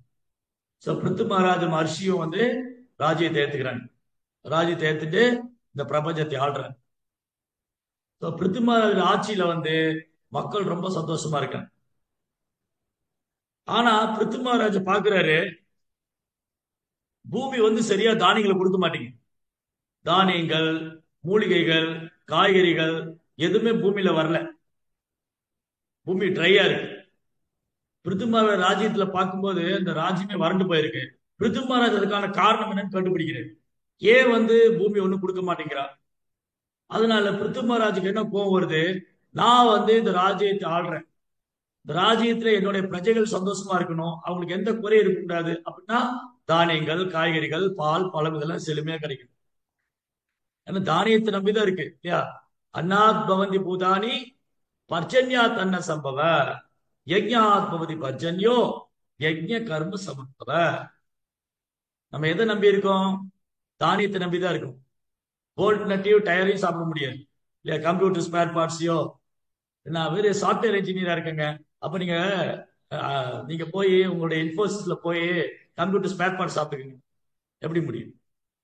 என்ன சாஃப்ட்வேர் இன்ஜினியரா இருந்தாலும் சாப்பிட்டா தான் வேலை செய்ய முடியும். இல்லைங்க எனக்கு டைம் இல்ல, நாங்க போய் ஹார்ட் டிஸ்க் சாப்பிட்டுக்கிறேன்னு சொல்ல முடியும். ஹார்ட் டிஸ்கையோ இல்ல கம்ப்யூட்டர் ஸ்பேர் பார்ட் சாப்பிட முடியாது. நான் சாப்பிடணும்னா தானியத்தை நம்பிதான் இருக்கேன். அன்னாத் பவந்தி, எல்லா உயிர்வாளிகளும் தானியத்தை நம்பிதான் இருக்கேன். ஈவன் ஒரு அசைவம் சாப்பிடுறவங்க கூட வெறும் விலங்கை மட்டும் சாப்பிட முடியாது, இல்ல வெறும் கறியை மட்டும் சாப்பிட முடியுமா? அவனும் தானியத்தை நம்பிதான் இருக்கான். விலங்குகளும் தானியத்தை நம்பிதான் இருக்கு, தானிய கழிவுகளை நம்பிக்கைதான் இருக்கு. அப்போ எல்லா உயிரினங்களும் அன்னாத் பவந்தி பூதானி, எல்லா உயிரினங்களும் எதை நம்பி இருக்கு? தானியத்தை நம்பிதான் இருக்கு. தானியம் எப்படி கிடைக்கும்? பர்ஜன்யா தன்ன சம்பவ, மழை பெஞ்சாதான் தானியம், மழை இல்லைன்னா நோ தானியம். மழை எப்படி பெய்யும்? யாராவது மேல மோட்டர் வச்சு தண்ணி விடுவாங்களா? இல்லையா? மழை பெய்யணும்னா யாகம் பண்ணணும். இந்த யுகத்துக்கான ஐக்கியம் ஹரே கிருஷ்ணா ஹரே கிருஷ்ணா கிருஷ்ண கிருஷ்ணா ஹரே ஹரே, ஹரே ராம் ராம் ராம் ஹரே ஹரே. பகவானுடைய நாம உச்சரிச்சாதான் மழை, இல்லாட்டி மழை கிடையாது. அப்போ பிரபுபார் சொன்னாரு, இன்னைக்கு ஏன் எல்லாருக்கும் தானியம் கிடைக்குது? இன்னைக்கு பக்தர்கள் நாம சங்கீர்த்தனம் பண்றதுனால கிடைக்குது. இன்னைக்கு எல்லா இடத்துலயும் உலகம் முழுவதும் பிரபுபாடைய கருணையால, பிரபுபாடைய கருணையால உலகம் முழுவதும் பகவானுடைய நாமத்தை உச்சரிச்சுக்கிட்டு இருக்காங்க. எல்லா நாடுகள்லயும் பிரபுபாதர் உலகம் முழுவதும் சுற்றுப்பயணம் பண்ணி உலகம் முழுவதும் எல்லா மக்களையும் நாம ஜபிக்க வைக்கிறார். அதனால இன்னைக்கு பக்தர்கள் இருக்கிறதுனால தான் தானியம் கிடைக்குது, இல்ல இதுவும் கிடைக்காது. அவ்வளவுதான், பினிஷ். அதனால நாம ஜபிச்சாதான். அப்ப பிரபுபாதர் என்ன எழுதுறாரு, பகவத்கீதை 3ஆம் அத்தியாயம் 14ஆம் ஸ்லோகம், அதன் பொருளுரையில கடைசி வரையில பிரபுபாதர் எழுதுறாரு. எவ்வளவு கருணையோடு எழுதுறாருன்னா, குறைந்தபட்சம் குறைந்தபட்சம் உணவு பற்றாக்குறை போக்குவதற்காக வேண்டியாவது வந்து நாம சங்கீர்த்தனம் பண்ணணும். குறைந்தபட்சம் உணவு பற்றாக்குறை வரக்கூடாதுன்னு நினைக்கிறீங்களா? அதுக்காக வேண்டியாவது நாம சங்கீர்த்தனம். வேற வழியே இல்லை. இதை தவிர வேற வழி இல்லை, வேற வழி இல்லை, வேற வழியே இல்லை. அவ்வளவுதான். அப்போ பிருத்திவிராஜ் பாக்குறாரு, இந்த பூமியில இருந்து ஒண்ணும் வரல, தானியங்கள் கிடைக்கல, பூமி எல்லாம் ஒளிச்சு வச்சுக்கிட்டாங்க. பூமாதேவி என்ன பண்ணாங்க? எல்லாத்தையும் ஒளிச்சு வச்சுட்டாங்க, கொடுக்க மாட்டேங்கிறாங்க. பிருத்திவிராஜ் கோபம் வந்துருச்சு. தன்னுடைய அம்பு வில்லி கையில் எடுத்தார். அம்பு வில்லி கையில் எடுத்துட்டு வேத மந்திரத்தை சொல்லி இந்த பூமியை நான் தொலைக்க போறேன்னு, பூமியை சும்மா விட மாட்டேன்னு அம்புல வில்லில அம்பை வச்சு பூமியை நோக்கி செலுத்துறாரு. உடனே பூமாதேவி என்ன பண்ணாங்க? ஒரு பசுவோட வடிவெடுத்துக்கிட்டாங்க. பூமாதேவி ஒரு பசுவோட வடிவம் எடுத்துக்கிட்டு பிருத்து விட்டு தப்பிச்சு ஓடுறாங்க. பிருத்து என்ன பண்றாரு? பூமியை துரத்திக்கிட்டே போறாரு. அந்த பசு வடிவில் இருக்கிற பூமியை துரத்திட்டே போறாரு. கையில வில்லு அம்பு வச்சுட்டு பூமியை துரத்தின்னு பூமாதேவி ஓடுறாங்க. ஒரு கட்டத்துல பூமாதேவி வந்து ரொம்ப களைப்பாகி போய் பிருத்து விட்ட பிரார்த்தனை செய்யறாங்க. ஓ பிருத்து மகாராஜா, நான் ஒரு பெண், நான் ஒரு பெண்ணுன்னு பார்க்காம நீங்க கொல்ல நினைக்கிறீங்களே, தப்பு இல்லையா? நான் ஒரு பசுவுடைய வடிவில் இருக்கேன், பசுவை கொல்றதா உங்க தர்மமா? நீங்க இந்த மாதிரி செய்யலாமா? நீங்க பகவானுடைய பிரதிநிதி இல்லையா? நான் உங்க பிரஜை இல்லையா? நீங்க எங்களுக்கு அடைக்கலம் கொடுக்க வேண்டாமா? நீங்க என்னை பாதுகாக்க வேண்டாமா? நீங்க என்ன பராமரிக்க வேண்டாமா? நீங்க தான் என்ன பாதுகாக்க, நீங்களே என்ன கொல்ல துணிந்தா எனக்கு யார் அடைக்கலாம்? வேலியே பயிரை மேயலாமா? வேலி போறதே பயிரை பாதுகாக்குதான். நானே உங்க அடைக்கலத்தில் இருக்கேன், என்ன நீங்க கொல்ல துணியலாமா? தயவுசெய்து என்னை விட்டுடுங்க அப்படின்னு பூமாதேவி பிருத்து மகாராஜ் பிரார்த்தனை செய்யறார். பசுவுடைய வடிவுல பிரார்த்தனை செய்யறார். அப்ப பிருத்து மகாராஜ் சொல்றாரு, ஓ பூமாதேவி, நீ எந்த வடிவம் எடுத்தாலும் நான் உன்னை விடமாட்டேன். ஏன்னா நீ ஏமாத்துற, நீ வஞ்சகம் பண்ற, நீ மக்களுக்கு தேவையான பொருட்களை தர மாட்டேங்கிற, பதுக்கி வச்சிருக்க, ஒழிச்சு வச்சிருக்க. நீ நீ ஏன் தானியங்களை கொடுக்க மாட்டேங்கிற? தானியங்கள், மூலிகைகள், காய்கறிகள், சத்து பொருட்கள்லாம் ஏன் நீ கொடுக்க மாட்டேங்கிற? மரியாதையை கொடுத்துரு, இல்லை நான் உன்னை சும்மா விட போறது இல்ல. நீ எந்த வடிவத்தில் இருந்தாலும் என்ன தப்பிச்சு போக முடியாது, ஏன்னா நீ ஏமாற்ற அப்படின்னு பிருது மகாராஜா ரொம்ப கோபமா பேசுறாரு பூமிகிட்ட. அப்ப பூமாதேவி சொல்றாங்க, ஓ பிருது மகாராஜா, நான் உங்க மேல ரொம்ப திருப்தி அடைஞ்சிட்டேன். எனக்கு உங்க மேல ரொம்ப சந்தோஷம். உங்க ஆட்சியில எந்த குறையும் இல்லை. உங்க ஆட்சியில எந்த குறையும் இல்ல. நீங்க நல்ல ஆட்சி பண்றீங்க. நீங்க பரமபுருஷனுடைய அவதாரம், நீங்க பகவானுடைய அவதாரம், நீங்க தெய்வீகமானவர், நீங்க முக்குணத்துக்கு அப்பாற்பட்டவர், நீங்க எல்லா ஜீவனுக்கும் அடைக்கலும் கொடுப்பவர், நீங்க ரொம்ப கருணை வாய்ந்தவர் அப்படின்னு பூமாதேவி பிருத்து மகாராஜா புகழ்ந்து பிரார்த்தனை செய்யறாங்க. அதுக்கப்புறம் சொல்றாங்க, நான் ஏன் ஸ்டாப் பண்ணேன்? ஏன்னா உங்களுக்கு முன்னாடி இந்த ராஜ்யத்துல நிறைய திருடர்கள், கடவுள் நம்பிக்கையற்ற நாத்திகர்கள், அயோக்கியர்கள் அதிகமா இருக்காங்க. அவங்களுக்கு நான் கொடுக்க விருப்பம் இல்லை. அவங்க என்ன பண்றாங்க, வலுக்கட்டாம எடுத்துக்கிறாங்க. அவங்க என்ன மிஸ்யூஸ் பண்றாங்க, என்ன மதிக்கிறது கிடையாது, என்ன மதிப்பதில்லை, என்ன அவமதிக்கிறாங்க, என்ன துஷ்பிரயோகம் பண்றாங்க. அதனாலதான் எல்லாத்தையும் ஸ்டாப் பண்ணேன். பாருங்க, பூமாதேவி கொடுக்க மாட்டாங்க. யாரு கொடுக்க மாட்டாங்க? யாரெல்லாம் இந்த பூமியில கிருஷ்ண பக்தி பண்றது இல்லையோ, நாம ஜபிக்காதவங்க, பகவானை வழிபடாதவங்க, அசுர குணம் படைத்தவங்க, நாத்திகர்கள், இவங்களும் அதிகமாகும் போது பூமாதேவி கொஞ்சம் கொஞ்சமா தன் சப்ளை ஸ்டாப் பண்ணும். அதான் இப்ப நடக்குது. இப்ப என்ன நடக்குதுன்னா, பூமாதேவிக்கு இந்த பூலோகத்துல அசுரர்கள், நாத்திகர்கள் அதிகமாயிட்டே இருக்காங்க. அதெல்லாம் என்ன பண்றாங்க, அவங்க சப்ளையை ஸ்டாப் பண்றாங்க. இந்த அசுரர் ஆதிக்கம் என்ன ஆகுது பாருங்க, பிருத்துவோட லைஃப்ல நடந்த மாதிரி இருக்கு. இந்த அசுரர்கள் என்ன பண்றாங்க, பூமியை சீர்குலைக்கிறாங்க. மலைகளை உடைக்கிறது, நதிகளை மூடுறது, ஏரிகளை மூடுறது, நீர்த்தேக்கங்களை மாசுபடுத்துறது, பெரிய பெரிய கட்டடங்களை உற்பத்தி பண்றது, தொழிற்சாலை உற்பத்தி பண்றது, தொழிற்சாலை கழிவுகளை நதியில கலக்கிறது, இதெல்லாம் நீங்க இந்தியாவில் அதிகமா பார்க்கணும். இந்தியா வந்தீங்கன்னா பூமி எப்படி துஷ்பிரயோகம் பண்றாங்கன்னு பார்க்கணும். இயற்கை வளங்களை நாசமாக்கி மனிதன் செயற்கையான நாகரிகம், செயற்கையான நாகரிகம், பேரளவான நாகரிகம் முன்னேற்றங்கிற பேர்ல இயற்கையை சீரழிக்கிறாங்க. பூமியை இன்னைக்கு மலடாக்கிட்டாங்க. பூமியை இந்த வாழ்றதுக்கு, இங்க வாழ்றதுக்கு தகுதி இல்லாத இடம் ஆக்கிட்டாங்க. இன்னைக்கு பாருங்க, நாம உண்ணக்கூடிய உணவு எதுவுமே சத்தான உணவு இல்லை. எல்லாம் ரசாயன கழிவு போட்டது. சத்தான உணவுகளே கிடையாது, இயற்கையான உணவு கிடையாது, இயற்கையான காற்று கிடையாது. தண்ணீர் கூட இன்னைக்கு இந்தியாவில தண்ணி கூட பாட்டில வாங்கி குடிக்கிறான். எங்க தண்ணி ஓடுது? கங்கா, யமுனா, சரஸ்வதி, கோதாவரி, தாமிரபரணி, காவேரி, இந்த புனித நதிகள்லாம் ஓடக்கூடிய நாட்டுல பாட்டில தண்ணி வாங்கி குடிச்சிட்டு இருக்கான். அப்ப அந்த நதிகள் என்ன பண்ணாங்க, சாக்கடையாக்குற. இதுதான் வேலை, இதுதான் நாகரிகம். அப்போ நாகரிக முன்னேற்றம் என்னது? இயற்கையோடு சேர்ந்து வாழ்றதுதான் ஆரோக்கியமான நாகரிகம். ஏன்னா இப்ப என் வீட்டு முன்னாடி நதி ஓடுதுன்னா அந்த நதியை தேவையெல்லாம் பூர்த்தி பண்ணும் இல்லையா? எனக்கு நல்ல குடிக்க தண்ணி கொடுக்கும், நான் அதுல அந்த தண்ணி எடுத்து போய் துவைக்கலாம், சமைக்கலாம், நல்லபடியா வாழலாம், அதை வச்சு விவசாயம் பண்ணலாம், பல விதங்கள் அது எனக்கு பயன்படும். அது என்னுடைய ஜீவன் இல்லையா? நதிகள்லாம் நம்முடைய ஜீவன், இறைவன் கொடுத்த பரிசு. இயற்கைங்கிறது இறைவன் கொடுத்த பரிசு. அதை அட்லீஸ்ட் அது கூட சேர்ந்து வாழ்ற மாதிரி துஷ்பிரயோகம் பண்ண மாதிரி இருக்கும். இப்ப என்ன பண்றாங்க, இயற்கையோடு சேர்ந்து வாழ்றது மட்டும் இல்ல, அதை சேர்ந்து வாழ்றது அது துஷ்பிரயோகம். இயற்கை அழிச்சு நாசமாக்கி ரோடு மேல ரோடு, பாலத்து மேல பாலம், பூமிக்கு அடியில பாலம், பூமிக்கு மேல பாலம், அங்கே ஏர்போர்ட், இங்கே ஏர்போர்ட், எவ்வளவு நிலங்கள் அழிக்கிறாங்க. இதெல்லாம் அசுர வளர்ச்சி. இந்த அசுர வளர்ச்சியில என்ன ஆகும், பூமி பொறுத்துக்கிட்டே இருக்கும், டபார்னு வெடிக்கும். இப்ப வெடிச்சது இல்லையா? அந்த மாதிரி பூமி பொறுமையின் சிகரம். பூமி தாய். ஒரு அம்மா எவ்வளவுதான் பொறுத்துக்குவா, பூமி பொறுத்துட்டே இருப்பா, டப்புன்னு ஒரு நாள் வெடிப்பா, அவ்வளவுதான் பினிஷ். எல்லா அசுரங்களும் உள்ள போயிடுவாங்க. அவங்க கட்டின கட்டடங்கள், அவங்க போட்ட திட்டங்கள் இல்லையா? பல திட்டம் போட்டு பல அடுக்குமாடிகள் கட்டடங்கள், பல திட்டங்களை போட்டு பல அடுக்குமாடி கட்டடங்களை கட்டி பல நாகரிக முன்னேற்ற பேர்ல அந்த கிளப் இந்த கிளப் எல்லாம் வச்சு ஒரு நாள் பூமி டப்புன்னு திறந்தாங்க, பினிஷ், எல்லாம் உள்ள போச்சு, அவ்வளவுதான். பினிஷ் இல்லையா? அதனால எங்கெல்லாம் நம்ம இயற்கைக்கு எதிராக செயல்படுறோமோ அப்ப இயற்கை இல்லாம தண்டிக்கப்படும். அப்போ இயற்கையை நம்ம வழிபட வேண்டியது இயற்கை அன்னை. இயற்கை பூமி 7 அம்மால ஒண்ணு. நமக்கு 7, நம்ம எல்லாருக்கும் 7 அம்மா இருக்கு. ஆதோ மாதா, குரு பத்னி, ராஜபத்னி, தேனு, தாத்ரி, பிருத்திவி, பிராமணி. பசு ஒரு அம்மா. ஆனா பசுகிட்ட பால் குடிச்சிட்டு கழுத்தை வெட்டிடுவான். அது இந்தியாவில் ஒரு அரசியல்வாதி சொன்னா, நாங்க மாடு வளர்க்கறதே சாப்பிடறதுக்கு தான். அப்ப என்ன பண்ணணும்? அந்த மாதிரி சொல்றவன நடு ரோட்ல வச்சு மரண தண்டனை கொடுக்கணும். அப்ப மத்தவங்க அப்படி பேச மாட்டாங்க. சோ சட்டம் இங்க ஸ்ட்ராங்கா இல்ல. சட்டம் வலுவா இல்லாதனால யார் என்ன வேணாலும் பேசலாம்.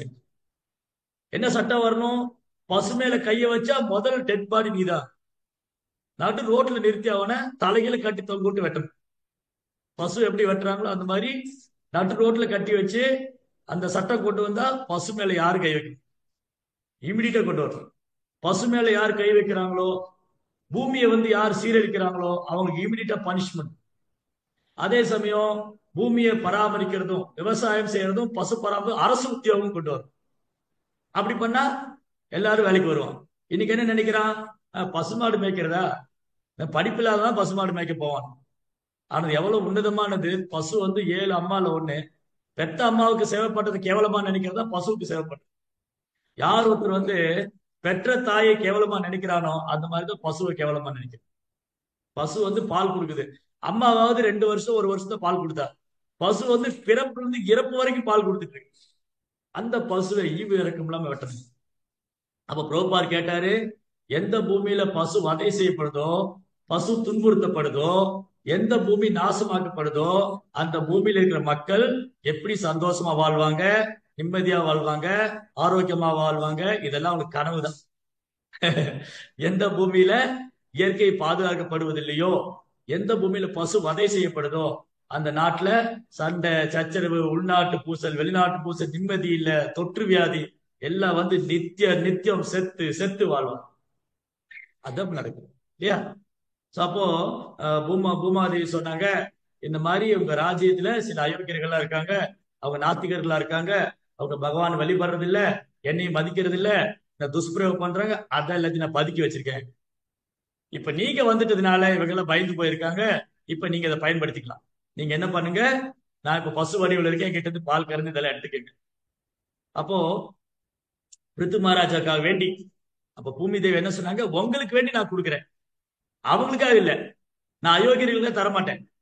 இந்த நாத்திகர்கள், கடவுள் நம்பிக்கை இல்லாதவங்க, என்ன துஷ்பிரயோகம் பண்றது நான் தரமாட்டேன். ஆனா நீங்க கேட்டுக்கிறதுனால நான் கொடுக்குறேன். அப்ப என்ன அர்த்தம்? நல்லார் ஒருவர் உளரேல் அவர் பொருட்டு எல்லாருக்கும் பெய்யும் மழை. அப்ப பிருத்து மகாராஜா பகவானுடைய பிரதிநிதியா இருந்தனால பிருத்துவுக்காக வேண்டி பூமி கொடுக்குறேன்னு சொன்னாங்க. ஏன்னா நீங்க இருக்கிறதுனால இவங்க எல்லாம் பாலை சுத்திட்டு உட்கார்ந்து இருப்பாங்க. அப்போ பிருத்து மகாராஜாக்கு வேண்டி என்ன பண்ணாங்க? பூமி சொன்னா, நான் எல்லாம் உங்களுக்கு கொடுக்குறேன், நீங்க எடுத்துக்கங்க. அப்போ சாய்பூ மனு கண்ணுக்குட்டியா மாத்தி பூமியிட்ட இருந்து பால் கறக்கிறார் பிருத்து மகாராஜ். தன் கையில இருந்து அந்த பால் கறந்து எல்லாத்தையும் எடுத்துக்கிறார். தானியங்கள், மூலிகைகள், அப்புறம் வாழ்க்கைக்கு தேவையான எல்லா வாழ்வாதாரங்கள், உயிர் வாழ தேவையான எல்லா சக்திகளும் பசுவோடைய மடியில், பூமி தாயுடைய மடியிலிருந்து பிருத்து மகாராஜ் கறக்கிறார். அப்புறம் பிருத்துவோடைய வழியை பின்பற்றி எல்லா ரிஷிகள், முனிவர்கள், தேவர்கள் எல்லாம் அவங்க தேவையானதெல்லாம் எடுத்துக்கிட்டாங்க.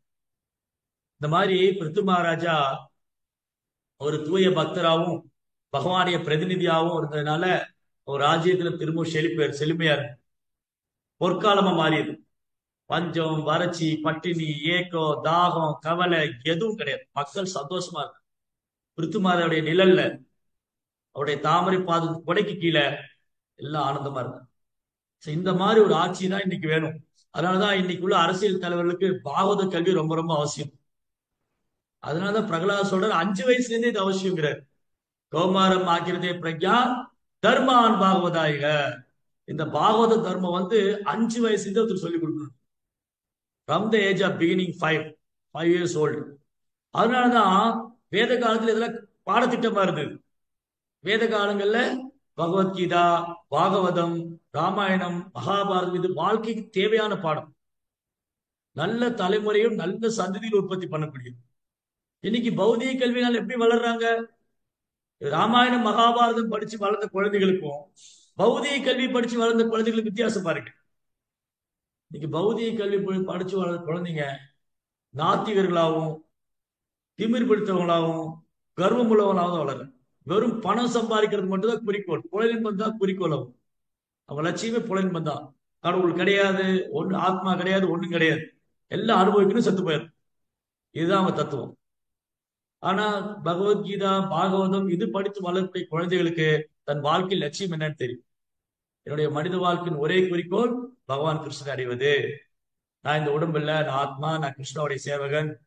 பகவான் எல்லாம் கொடுத்திருக்காரு, இதெல்லாம் எதுக்காக? அவருக்கு சேவை பண்றதுக்காக. இங்க காணக்கூடிய அனைத்தும் பகவானுடைய சொத்து. இது என்னது இல்ல, இந்த எண்ணெய் கிணறு என்னது இல்ல, இந்த பூமி என்னது இல்ல, எல்லாம் பகவானுடையது. அது எப்படி அவர் சேவைக்காக பயன்படுத்துறது? இதுதான் டிஃபரன்ஸ்.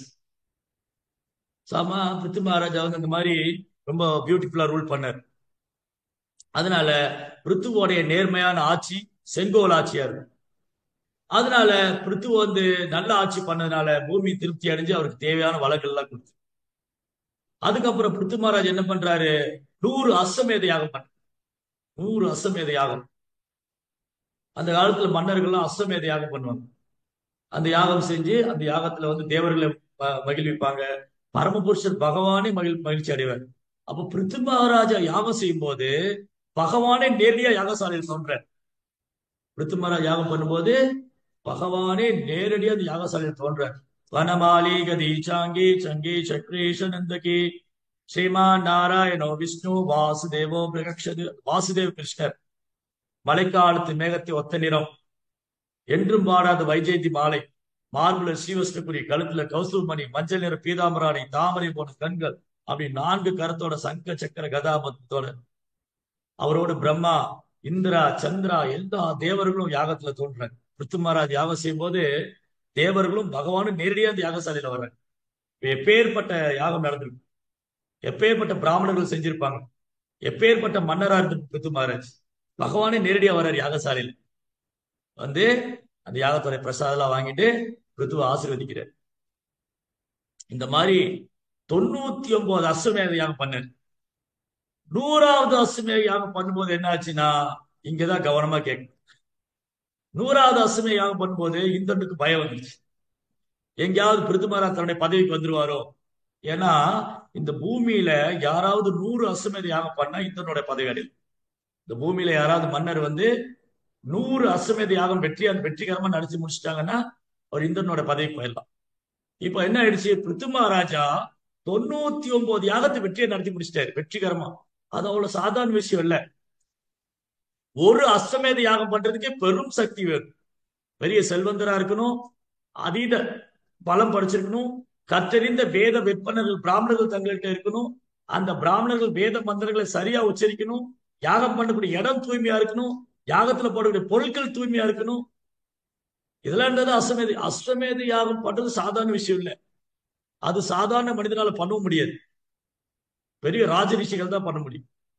அப்படின்னா அந்த அஸ்வமேத யாகம் செய்யறதுக்கு நிலம் தூய்மையா இருக்கணும், பிராமணர் தூய்மையா இருக்கணும், செய்யக்கூடிய மன்னர் தூய்மையா இருக்கணும், யாகத்துக்கு தேவையான பொருட்கள்லாம் தூய்மையா இருக்கணும், சுத்தமான பசுவோட நெய் கிடைக்கணும். இதெல்லாம் இருந்தது யாகம் பண்ணணும். அதனாலதான் கலியுகத்துல இந்த யாகம் பண்றதுக்கு தகுதியில் இருக்கு. கலியுகத்துல அஸ்வமேத யாகம் பண்றது தடை செய்யப்பட்டு யாராலும் செய்ய முடியாது. 5 விஷயம் வந்து கலியுகத்துல தடை செய்யப்பட்டு கலியுக மக்களுக்கு தகுதியே இல்லை. அஸ்வமேதம், கவாலம்பம், சந்நியாசம், பலபாத்திரிகம், தேவரேன சுதோபாத்னி கலோபாச்சதே. அஸ்வமேத யாகம் செய்யறது, இறந்து போன முன்னோர்களுக்கு மாமிச பக்ஷணம் படைக்கிறது, அப்புறம் வந்து யாகத்துல மிருகங்களை பலியிடுறது, சன்னியாசம் எடுத்துக்கிறது, சகோதரனுடைய மனைவி மூலம் குழந்தை பெற்று. இந்த 5 விஷயம் வேத காலத்துல பழக்கத்துல இருந்தது. ஆனா கலியுகத்துல புரோஹிபிட்டட். ஏன்னா ஒரு தகுதியும் கிடையாது. கலியுக மக்கள் கலோ சூத்திர சம்பவா. கலியுகத்துல எல்லா சூத்திரம். திறமை வாய்ந்த பிராமணரை காண்பது அரிது. சத்திரியர்கள் இல்லாமே போயாச்சு, சத்திரிய வம்சமே இல்லாம போயிடுச்சு. அப்புறம் வியாபாரம் கிடையாது. இன்னைக்கு வியாபாரங்கிற பேர்ல போல்ட் நட்டு டயர் கம்பெனி உருவாக்கிட்டு. சோ வியாபாரம் என்னது? கிருஷிகோ ரஷ்ய வாணிஜ்யம் வைஷ்ய கர்ம சபாவச்சம். தானியங்கள் உற்பத்தி பண்றது, பசு பராமரிப்பு, அதான் தொழில். அப்ப வேத காலத்துல யாரு பணக்காரன்? கௌவேர தனவான், தானியேர தனவான். யாரு பசு நிறைய வச்சிருந்தாங்களோ, யாரு நிலம் அதிகமா வச்சு அவன் தான் செல்வன். இன்னைக்கு பேங்க்ல யார் பணம் அதிகமா வச்சு அவன் தான் செல்வன். 2 கார் வச்சிருக்காங்களா, ஒரு பெரிய வீடு கட்டா ஒரு பெரிய பணம். அது அடிப்படையில் இல்ல. நிலம் அதிகமா இருக்கா, விவசாயம் பண்றாங்களா, பசுகளை பராமரிக்கலாம், அவர் தான் அந்த ஊர்லயே பெரிய ஜமீன்தாரர், பண்ணையாரர்.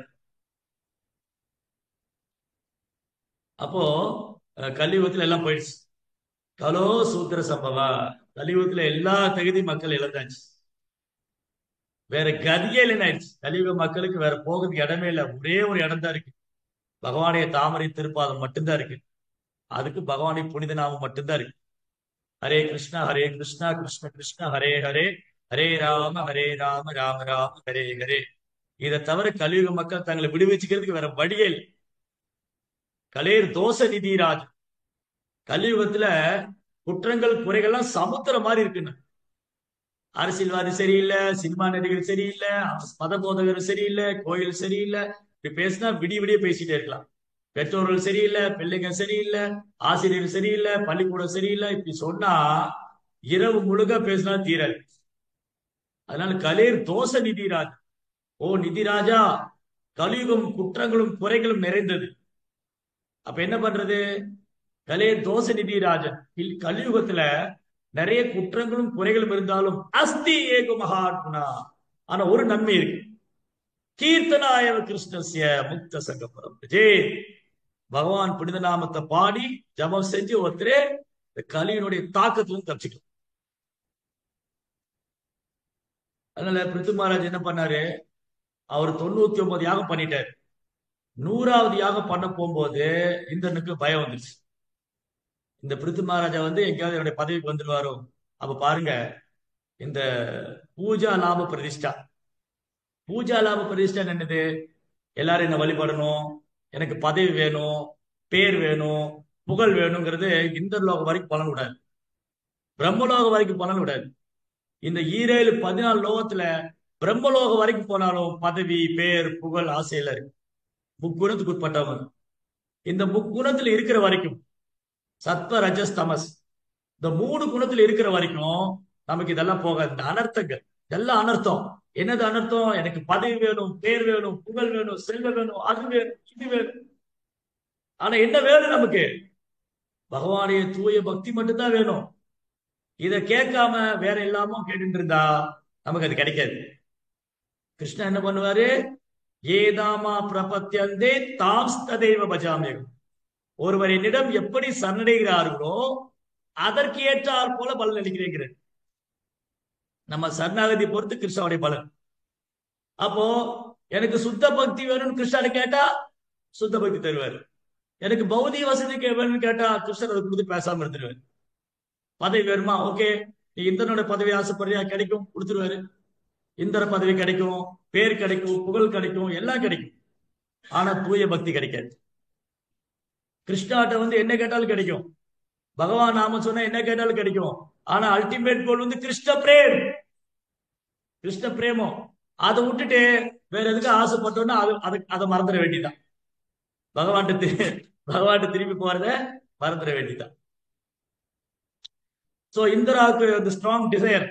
இந்திரனுக்கு என்ன ஆசை? நான் சொர்க்கத்துல உட்கார்ந்து இருக்கணும், எனக்கு இந்த இந்திர பதவி நான் விடக்கூடாது. பாருங்க எவ்வளவு அழகா வியாசாசனம் வச்சிருக்காங்க, ரொம்ப அழகா இருக்கு. சோ இந்த வியாசாசனே இவ்வளவு அழகா இருக்கும் போது இந்திரனுடைய நாற்காலி எப்படி இருக்கும்? அவருக்கு அதை விட மனசு இல்ல. அதனால என்ன பண்ணாரு? இந்த பிருத்து வந்து 100வது யாகம் பண்ண விடக்கூடாது. அதனால இந்திரன் என்ன பண்றாரு? ஒரு போலி சன்னியாசி ரூபத்துல போறாரு. ஒரு போலி சன்னியாசி ரூபத்துல போய் பிருத்துவோடைய குதிரையை கடத்திட்டு போயிடுவாரு. இந்த அஸ்வம்ங்கிற குதிரை, அஸ்வமேத யாகம்னா குதிரையை வச்சுட்டு அந்த யாகம் பண்ணுவாங்க. முதல்ல என்ன பண்ணுவாங்க? குதிரையை வந்து ஊர் புற அனுப்புவாங்க. அந்த குதிரை யாரு பிடிச்சு நிறுத்தலன்னு சொன்னா எல்லா மன்னர்களும் இந்த பேரரசர் கீழே நிறைய சின்ன சின்ன மன்னர்களா இருப்பாங்க. இந்த சின்ன மன்னர்கள்லாம் ஒரு பெரிய மன்னனுக்கு கீழே இருப்பாங்க. யாராவது குதிரையை பிடிச்சு நிறுத்திட்டா இவர் சேலஞ்ச் பண்றான்னு அர்த்தம். நான் உன்னை ஏத்துக்க மாட்டேன், நீ என் கூட சண்டை போடு, நீ என்னை ஜெயிச்சுட்டா நீ பண்ணலாம். அந்த மாதிரி குதிரையை கட்டி வச்சு யாகம் பண்ணுவாங்க. அப்போ பிருத்துவோடைய ஆளுமே எல்லாரும் ஏத்துக்கிட்டாங்க. 99 அஸ்வமேத யாகம் பண்ணிட்டாரு. 100வது யாகம் பண்ணும்போது இந்திரன் வந்து ஒரு சாது ரூபத்துல வந்து குதிரையை கடத்தின்னு போயிருப்பான். இவன் குதிரையை கடத்தின்னு போகும்போது அத்திரி மாதிரி முனிவர்கள் கத்துறாங்க, ஐயோ ஐயோ, பாருங்க பாருங்க, இந்த இந்திரனுடைய செயலை பாருங்க, அவன் குதிரையை கடத்தின்னு போறான். அப்போ பிருத்துவோடைய பையன் என்ன பண்ணுவாரு, ஒரு பெரிய வாள் எடுத்துட்டு இந்திரன் பின்னாடி ஓடுவார். இந்திரனை பிடிக்கிறதுக்கு, அவரை தண்டிக்கிறதுக்காக ஓடுறாரு. இந்த மாதிரி பிருத்துவோடைய பையன் தன்னை துரத்தின்னு வரான்னு தெரிஞ்ச உடனே குதிரையை விட்டுட்டு இந்திரன் மறைச்சு போயிடும். சரி, என்ன பண்ணாரு, குதிரையை பிடிச்சிட்டு வந்து திரும்பி காட்டிட்டு திரும்பி யாகம் பண்ணா, திரும்பி இந்திரன் இன்னொரு சாது ரூபத்துல வர, தலையெல்லாம் மண்டை ஓடெல்லாம் மாலையா போட்டுட்டு இன்னொரு பிக்ஷு ரூபத்துல, ஒரு சாது ரூபத்துல வந்து திரும்பி குதிரை கடத்திட்டு போற, திரும்பி பிருத்துவோடைய பையன் துரத்திட்டு போற. ஆனா பிருத்துவோட பையன் என்ன நினைக்கிறாரு, இந்திரா வந்து தேவேந்திரன், அவன் எப்படி கொல்றது, அவனை கொல்ல வேண்டாம், குதிரையை எடுத்துட்டு வருவான். அவன் குதிரையை பிடிச்சிட்டு வர்றான். அவனுக்கு என்ன பயம் வந்துருச்சு, எங்கேயாவது பிருத்து வந்து தன்னுடைய இடத்துக்கு வந்துருவாரோ, தன் இந்திர பதவி வந்து தன்னை வந்து விரட்டி விட்டுருவாரோ, நான் இந்திர பதவி வந்து ஓட வேண்டியதாயிடுமோ அப்படின்னு பயத்துல அவர் குதிரை கடத்திட்டே இருக்கான். 2 தடவை 3 தடவை பிருத்துவோட பையன் துரத்திட்டு போறான். இவன் ரூபம் மாறிட்டே வரான். ஒரு பிச்சைக்கார ரூபத்துல வரான், ஒரு சாது ரூபத்துல வரான், காவி உணவு போட்டுன்னு வரான், ஒரு மண்ட உடலை விட்டு மாந்திரிக ரூபத்துல, என்னென்னமோ ரூபத்துல வந்துட்டே இருக்கு. அப்ப பிரபுபார் என்ன சொல்றாருன்னா, இந்த இந்திரன் தான் தொடக்கம். எதுக்கு, இந்த கலியுகத்தில் நிறைய போலி சாமியார்கள்லாம் வந்தாங்கல்ல, இந்திரன் தான் ஃபாலோ பண்றது. தன்னை கடவுளா நினைக்கிறது, ஏமாற்று சாமியார்கள், போலி ஆன்மீகவாதிகள், போலி மத போதகர்கள், இதெல்லாம் யார் தொடங்கி வச்சா, இந்திரன் தொடங்கி வச்சது பிடிச்சிக்கிட்டாங்க. இந்திரன் வந்து என்ன பண்றாரு, அவருக்கு பயம் வந்துருச்சு, தன்னோட பதவி போயிடுமோன்னு அவர் ரூபம் மாறிக்கிட்டே இருக்காரு. பிருத்து மகாராஜா பகவானுக்கு அவரு என்ன யாகம் பண்றாரு, பிருத்து மகாராஜா வந்து இந்திரனுடைய பதவி அடையிருக்கா யாகம் பண்ணல, அவர் பகவானை திருப்திப்படுத்துக்காக பண்ணிட்டு இருக்காரு இல்லையா. பிருத்து மகாராஜா வந்து நான் 100 அஸ்வமேத யாகம் பண்ண இந்திரனோட பதவிக்கு போயிடுவேன் அப்படி பண்ணல. அவர் என்னது, பகவானை திருப்திப்படுத்தணும். இப்ப என்ன ஆயிடுச்சுன்னா, பிருத்துவோடைய சேவைக்கு இந்திரன் தொந்தரவு பண்ணிக்கிட்டே இருக்காரு. பிருத்து மகாராஜா வந்து பகவானை திருப்திப்படுத்துக்காக யாகம் பண்றாரு. ஆனா இந்திரன் என்ன நினைச்சுக்கிட்டாரு, இவர் எங்கேயாவது ஏன் இடத்துக்கு வந்துருவாரு பயத்துல பொறாமையில போய் அவர் தொந்தரவு பண்ணிட்டாரு. இவ பிருத்து மகாராஜ் பயங்கர கோவம் வந்துருச்சு, இவர் என் சேவையை தொந்தரவு பண்ணிட்டே இருக்காருன்னு பிருத்து கோவம் வந்து அவர் உடைவாள் எடுத்துட்டு இந்திரனை துரத்துறாரு. இந்திரனை வந்து சும்மா விடக்கூடாது. அப்போ பிரம்மா அங்க தோன்றாரு. பிரம்மா அங்க தோன்றி சொல்வாரு, பிருத்து அவனை விட்டுரு, இந்திரன் வந்து ரொம்ப பயந்து போயிருக்கான். இந்திரனும் பக்தர் தான், இந்திரன் அசுரன் இல்ல, இந்திரன் பக்தன் தான். ஆனா அவர் தூய பக்தர் அல்ல. இந்திரன் வந்து பௌதிக ஆசை உள்ள பக்தர். தேவலோகத்துல இருக்கிறவங்க பகவானுடைய பக்தர்கள் தான். ஆனாலும் என்னது, அவங்களுக்கு பதவி ஆசை இருக்கு, பதவி பேர் புகழ். அப்ப அவங்க எல்லாம் சுத்த பக்தர்கள் கிடையாது. பிரகலாதர், அம்பரீஷர், யுதிஷ்டிரர், இவங்கெல்லாம் சுத்த பக்தர்கள். ஆனா இந்திரன் சுத்த பக்தர் இல்லை. இந்திரனுக்கு என்னது பயம், அவரும் பகவானுக்கு சேவை பண்றாரு. அவர் சொர்க்கலோகத்துல பகவானுடைய பிரதிநிதியா இருந்து மழைக்கு அதிபரா இருக்காரு. ஆனா அவருக்கு அந்த போஸ்ட் மேல அட்டாச்மெண்ட். அதனால அவர் சுத்த பக்தரா இல்லாதனால எங்க பிருத்து வந்து தன்னுடைய இடத்துக்கு வந்துருவாரோன்னு பயந்துக்கிறார். அப்ப யாருக்கு இந்த பதவி பேர் புகழா இருக்கும், சுத்த பக்தி இல்லாதவங்க. சுத்த பக்தி வேணும்னு நினைக்கிறவங்க பதவி பேர் புகழ் மேல அட்டாச்மெண்ட் கொள்ள மாட்டாங்க. அது கிடைச்சா கிருஷ்ணனுடைய சேவைகளை ஏத்துக்குவாங்க, கிடைக்கலன்னா வருத்தப்பட மாட்டாங்க, மத்தவங்க கிடைச்சா பொறாமப்பட மாட்டாங்க இல்லையா. இப்ப நான் வந்து நம்ம கிருஷ்ண பக்தியில சேவை பண்ணிட்டு இருக்கேன். நமக்கு வந்து பிரபுபார் சேவை கொடுக்குறாரு, ஓகே, நிர்வாகத்துல பொறுப்பு கொடுத்தா ஏத்துக்கலாம், இது புரோபாடி சேவைக்காக ஏத்துக்கலாம். இல்ல கொடுக்கலையா, ஒன்றும் பிரச்சனை இல்லை, வேற பக்தர் பண்ற ரொம்ப சந்தோஷம், நம்ம அவருக்கு அசிஸ்ட் பண்ணலாம். சோ எனக்கு அந்த போஸ்டிங் வேணும் அவசியம் இல்லை, எனக்கு பேரோ புகழோ பதவியோ தேவை. நான் வந்து கிருஷ்ணாவுக்கு சேவை பண்ண அவ்வளவுதான். சோ அந்த சேவையா எனக்கு வரும்போது நான் ஏத்துக்குவேன், எனக்கு கிடைக்கல நான் கவலைப்பட மாட்டேன், மற்றவங்க கிடைச்சா நான் பொறாமப்பட போறது இல்லை. நான் என்னுடைய சேவை பண்ணிட்டே இருப்பேன்.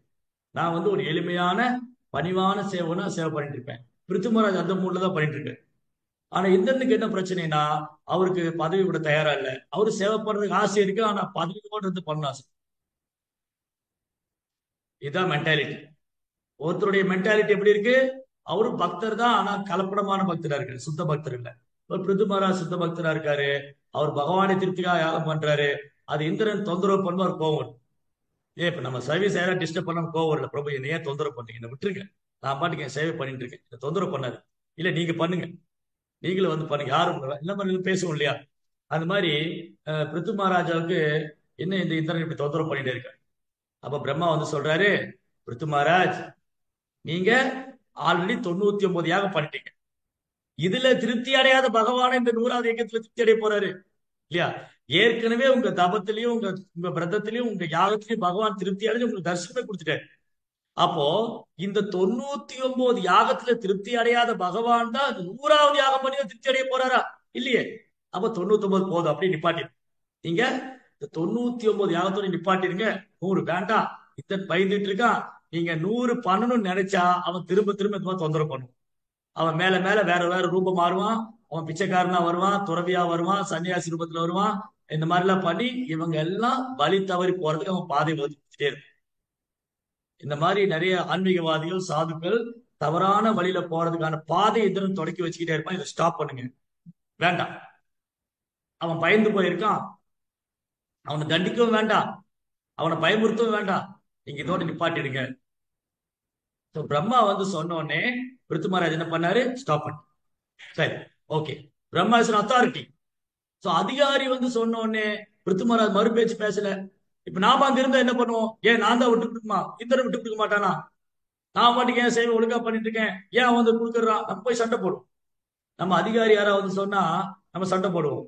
பட் பிரம்மா இந்த பிருத்து மகாராஜ் என்ன பண்ணாரு?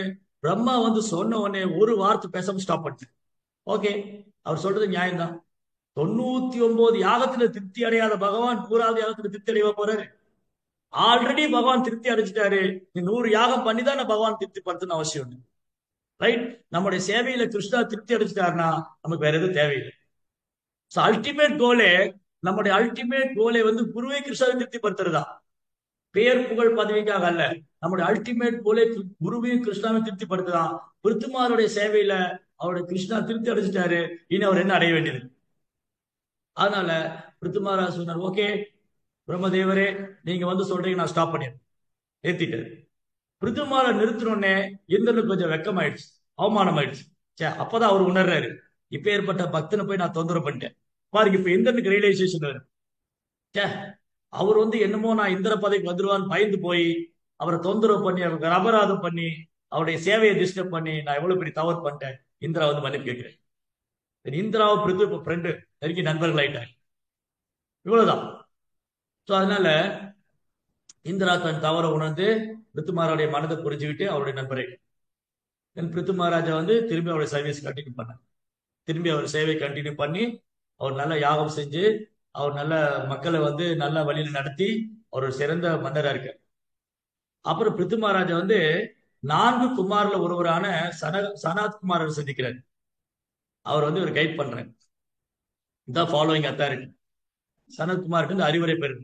அவங்க சொல்றாங்க, பிருத்து மகாராஜர் வந்து நீங்க எப்படி இருக்கணும், எப்படி ராஜ்யம் பண்ணணும், நீங்க ஆல்ரெடி எப்படி எல்லாம் பண்ணிட்டு இருக்கீங்க, இன்னும் எப்படி சிறப்பா பண்றது, ஆன்மீக வாழ்க்கை நோக்கம் என்ன, இதெல்லாம் சொல்லி கொடுத்து அதை வந்து அந்த அறிவுரையை வாங்கிட்டு பிருத்து மகாராஜர் தன் மக்களுக்கு சொல்றாரு.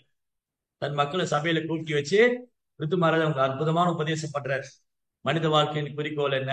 பகவானை திருப்திப்படுத்துறது, பகவானை சந்தோஷப்படுத்தணும், நம்ம தர்ம காரியங்களை பண்ணணும், அவங்கவுங்க தர்மத்தை சரியா பண்ணி பரமபுருஷரை வழிபடணும், இதெல்லாம் சொல்லி கொடுத்துட்டு பிருத்து மகாராஜ் வந்து மக்களை நல்லா ட்ரைனிங் பண்ணி அவரும் கிருஷ்ணருக்கு சேவை பண்ணிட்டு பக்தி பண்ணிட்டு மக்களுக்கு பயிற்சி கொடுத்துட்டு அவர் இந்த பூமி விட்டு மறையாரு.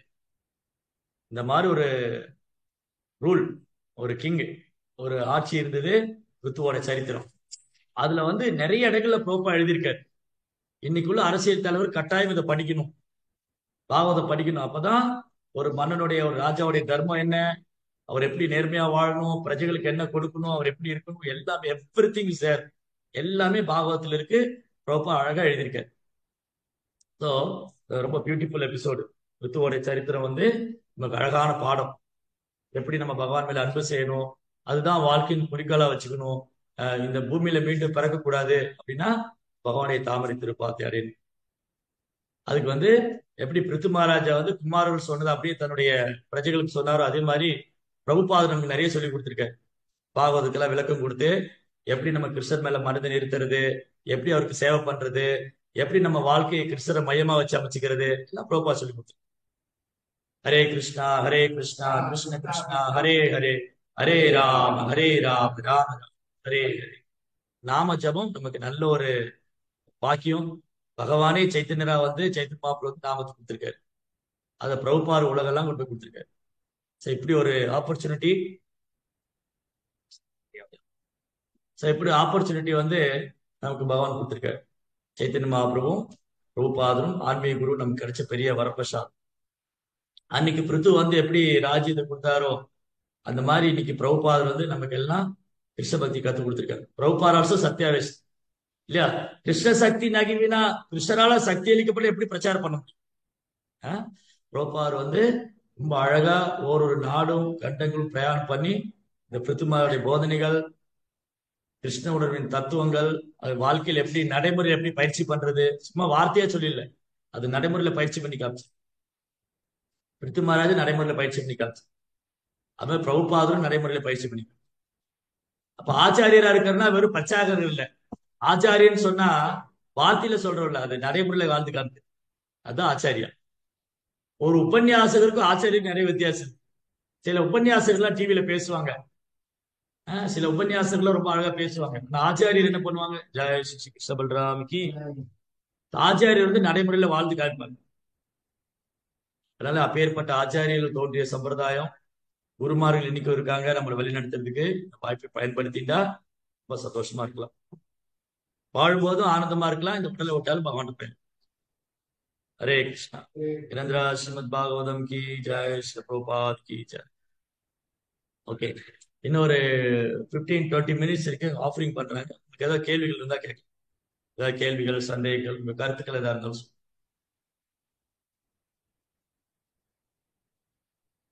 போர் அடிச்சுதா?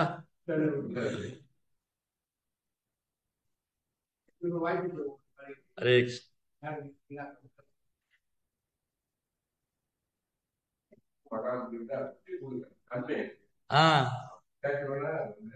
எஸ். சோ வைஷ்ணவானா என்ன சொல்றாங்க?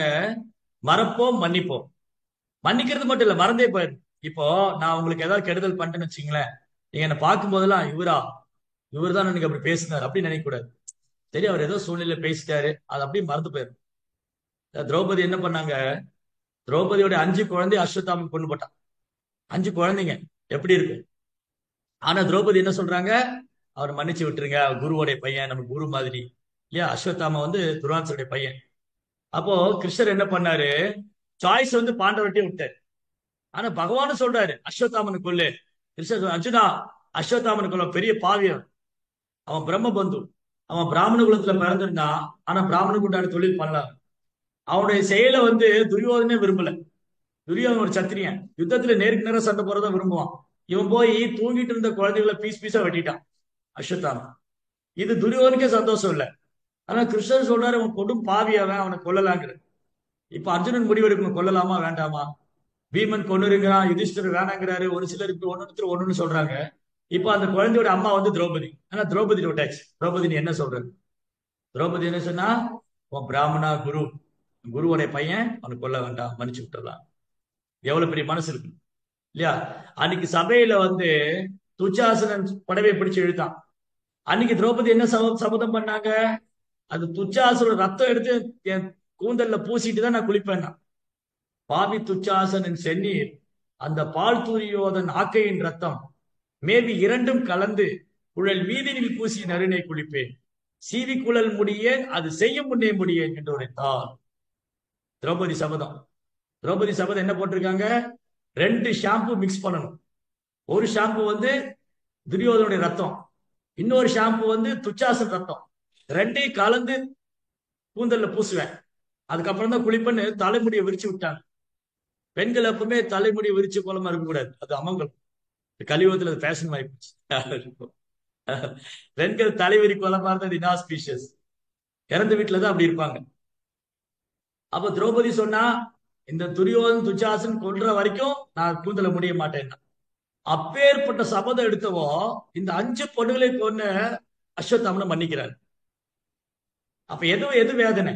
திரௌபதியோடைய மானம் போனதுக்கு பண்ணது பெரிய வேதனையா, இல்ல ஒரு அம்மாவுக்கு குழந்தைகள் இறந்து போனது பெரிய வேதனையா? இதுதான் பெரிய வேதனை. ஒரு தாய்க்கு வந்து தன் மானத்தோட பிள்ளைகளை இழந்து அவங்களால பொறுக்க முடியாது. ஆனாலும் திரௌபதி டாலரேட் பண்றாங்க. திரௌபதியோடைய டாலரன்ஸ் வந்து பகவான் காமிக்கிறார். அவருடைய டாலரன்ஸ் மட்டும் இல்ல, பர்கிவ்னஸ். திரௌபதி வந்து எப்படி இந்த சூழ்நிலையை சகிச்சுக்கிட்டாங்க, பொறுத்துக்கிட்டாங்க, மன்னிச்சாங்க. அதனாலதான் இன்னைக்கு திரௌபதி பத்தி பேசிட்டு, இன்னைக்கு பாண்டவர்களை பத்தி பேச.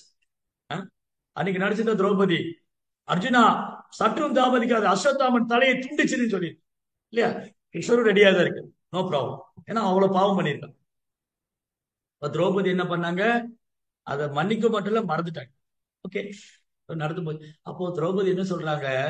இன்னைக்கு நான் என் பசங்களை இழந்து நிக்கிறேன். ஒரு அம்மாவா என் பசங்களை இழந்துட்டேன். இப்போ இந்த குழந்தைகளை அஸ்வத்தாமன் கொண்டுட்டான். இப்போ நான் சொல்லி அர்ஜுனன் அஸ்வத்தாமனுக்கு பண்ணா, அப்ப என் குரு பத்னியும் பையன் இல்லாம விதவையா அந்த மாதிரி ஒரு ஃபீலிங் இருக்கு. இப்ப நான் என்ன வேதனை அனுபவிக்கிறனோ அதே தானே என் குரு பத்னி அனுபவிப்பாங்க. அது வேண்டாம்.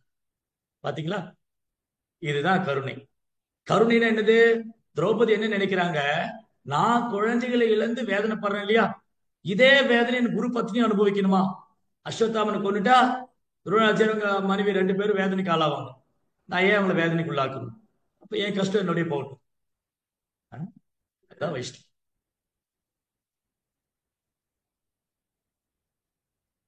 வேற ஏதாவது கேள்வி இருக்குங்களா? Yes.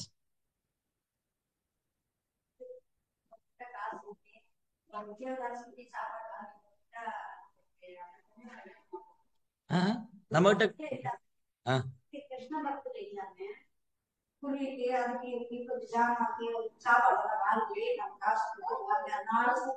கொடுக்குறோம். ஆ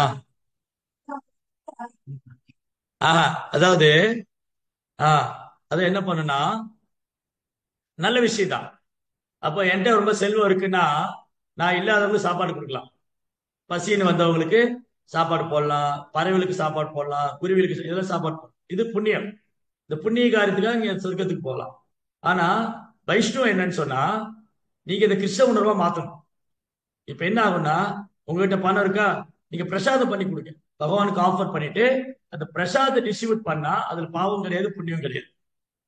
அதான் பிரசாதம் கொடுக்கணும். சோ சிறந்த தானம் எது? கிருஷ்ணரை பற்றி சொல்லி கொடுக்கறது தான் ஒரு சிறந்த தானம். தானத்திலேயே சிறந்த தானம் எதுன்னா ஆத்ம ஞானத்தை கற்பிக்கிறது. இந்த உடம்பெல்லாம் ஆத்மா இல்லையா? இப்போ நான் இந்த ஊருக்கு வந்திருக்கேன். இங்க பக்கத்துல ஒரு கிணறு இருக்கு. நான் தெரியாதரமா அந்த கிணத்துக்குள்ள போய் விழுந்துட்டேன். நான் கிணத்துக்குள்ள விழுந்த உடனே நீங்க இவங்க இந்த 2 3 பேர் கிணத்து கரையில் நிக்கிறீங்க. இவர் சொல்றாரு, பிரபு வெளியில நான் பிரசாதம் வாங்கி தருவேன் அவருக்கு. அவர் சொல்றாரு, நான் துணி வாங்கி தருவேன். நீங்க சொல்லி அவர் கார்ல கூட்டிட்டு போவேன். முதல்ல என்னை காப்பாத்தணும். நான் தண்ணிக்குள்ள மூழ்கிட்டு இருக்கேன். தண்ணியில மூழ்கிட்டு இருக்கிற என்னை காப்பாத்துற விட்டுட்டு நான் சாப்பாடு வாங்கி கொடுப்பேன், துணி வாங்கி கொடுப்பேன், கார்ல கூட்டிட்டு போவேன். இதுவுமே என்னை திருப்திப்படுத்தாது. அந்த மாதிரிதான் உடல்ல இருக்கிற ஆத்மாவை திருப்திப்படுத்தாம இந்த உடலை திருப்திப்படுத்துறதுனால ஆத்மா திருப்தி அடையாது. பிரபா என்ன சொன்னாரு? குருவி கூட்ட சுத்தப்படுறதுனால குருவியை திருப்திப்படுத்த முடியாது, அதை கூட்ட விட்டு திறந்து விடணும். அந்த மாதிரி ஆத்மாவுக்கு எப்ப சந்தோஷம் வரும்? கிருஷ்ணரை பற்றி சொன்னாதான் ஆத்மாவுக்கு சந்தோஷம். அப்படின்னா என்ன பண்ணணும்? இப்ப பிரசாதம் கொடுக்குறோம், கிருஷ்ணரை பத்தி சொல்லி கொடுக்குறோம், ரோபால் புக்கு கொடுக்குறோம், எல்லாம் பண்ணும். அப்ப இது ஆத்மாவுக்கு போய் சேருது, உடம்புக்கும் சேருது. இப்ப இங்க வராங்க, இங்க வரவங்க பிரசாதம் கொடுக்குறோம். அப்போ அது உடலுக்கும் ஆத்மாவுக்கும் 2க்கும் பிரயோஜனம். அதனால நம்ம செய்யக்கூடிய எந்த செயலும் கிருஷ்ணருக்காக செய்யப்படும் அல்லது கிருஷ்ண உணர்வுல செயல்படும். கிருஷ்ண உணர்வுல நம்ம எந்த செயல் பண்ணாலும் கிருஷ்ண உணர்வுல செய்யலாட்டி கர்மா வரும். பாவம் செஞ்சா அதுக்கான கர்மா, புண்ணியம் செஞ்சா அதுக்கான கர்மா வரும். இப்ப கிருஷ்ண உணர்வுல செஞ்சா பாவம் கிடையாது, புண்ணியம் கிடையாது. பறவைகள் கூட வீட்டுல வர பறவைகள் சுத்தி காட்டு பக்கம் வர பறவை எல்லா பறவைக்கும் போடுற காட்டு சுற்றிமுறையத்தான் காடி கொடுத்து எல்லா வீட்லயும் வீட்டுக்கு வர பறவை. அதான் அதோ நம்ம கரெக்டு. எல்லா ஜீவராசிகளையும் இறக்கப்படலாம், எல்லா ஜீவராசி மேலையும் இறக்கப்படலாம். நம்மளால முடிஞ்ச அளவுக்கு அவர் கிருஷ்ண உணர்வு கொடுக்கணும். அதுதான் சைத்தன்ய அப்படி கேட்டார் ஹரிதாஸ் தாக்கூர்ட்ட. இப்போ நீங்க ஹரே கிருஷ்ண மந்திரம் சொல்றீங்க, இந்த மரங்கள் செடிகள் கொடியில என்ன பண்ணுன்னு கேட்டார். நீங்க ஹரே கிருஷ்ண மந்திரம் சொல்லி பகவான்கிட்ட போயிடுவீங்க. இந்த மரம் செடி கொடியில என்ன பண்ணு கேட்டாரு. அப்ப ஹரிதாஸ் தாக்கூர் சொன்னாரு, நான் சத்தம் போட்டு ஜெபம் பண்ணா அதுக்கும் பலன் கிடைக்கும். ஹரே கிருஷ்ணா கிருஷ்ண கிருஷ்ணா ஹரே ஹரே, ஹரே ராம ராம ராம் ஹரே ஹரே. அப்ப என்னாகும்? அதுக்கு உணர்வு இருக்கு. அப்ப அதுவும் அதோட பலன் அடையும். அதனால எந்த ஜீவராசி ஒரு கிருஷ்ண பக்தர் இந்த பூமியில இருக்கிற வரைக்கும் எல்லா ஜீவராசிக்கும் நன்மைதான். அதனாலதான் என்ன சொல்லியிருக்கு சாஸ்திரம், பகவானும் பகவானது தூய பக்தர் தான் உற்ற நண்பர்கள். யாரு யாரு ரியல் ஃப்ரெண்டு? எல்லாருக்கும் எல்லா ஜீவராசி உற்ற நண்பர் யாருன்னா ஒரு வைஷ்ணவரும் பகவான் தான். ஏன்னா அவங்க தான் இந்த உலகத்தோட நன்மைக்காக வாழ்றோம். நம்ம பக்தி பண்றதுலாம் நமக்கு மட்டும் நன்மை இல்லை, இந்த உலகத்துக்கே நன்மை. நீங்க தெருவில் நடந்துட்டே போறீங்க, ஹரே கிருஷ்ணா ஜெபம் பண்ணிட்டு போனா அங்க இருக்க பூச்சிங்க, மரங்கள், எல்லா ஜீவராசிக்கும் நீங்க நன்மை பண்றீங்க. நம்ம நினைச்சிட்டு இருக்கோம் நான் மட்டும் தான் கேட்டுட்டு இருக்கேன். எல்லா ஜீவனுக்கும் கேட்டுட்டு தான் இருக்கு. வேற ஏதாவது கேள்வி இருக்குங்களா?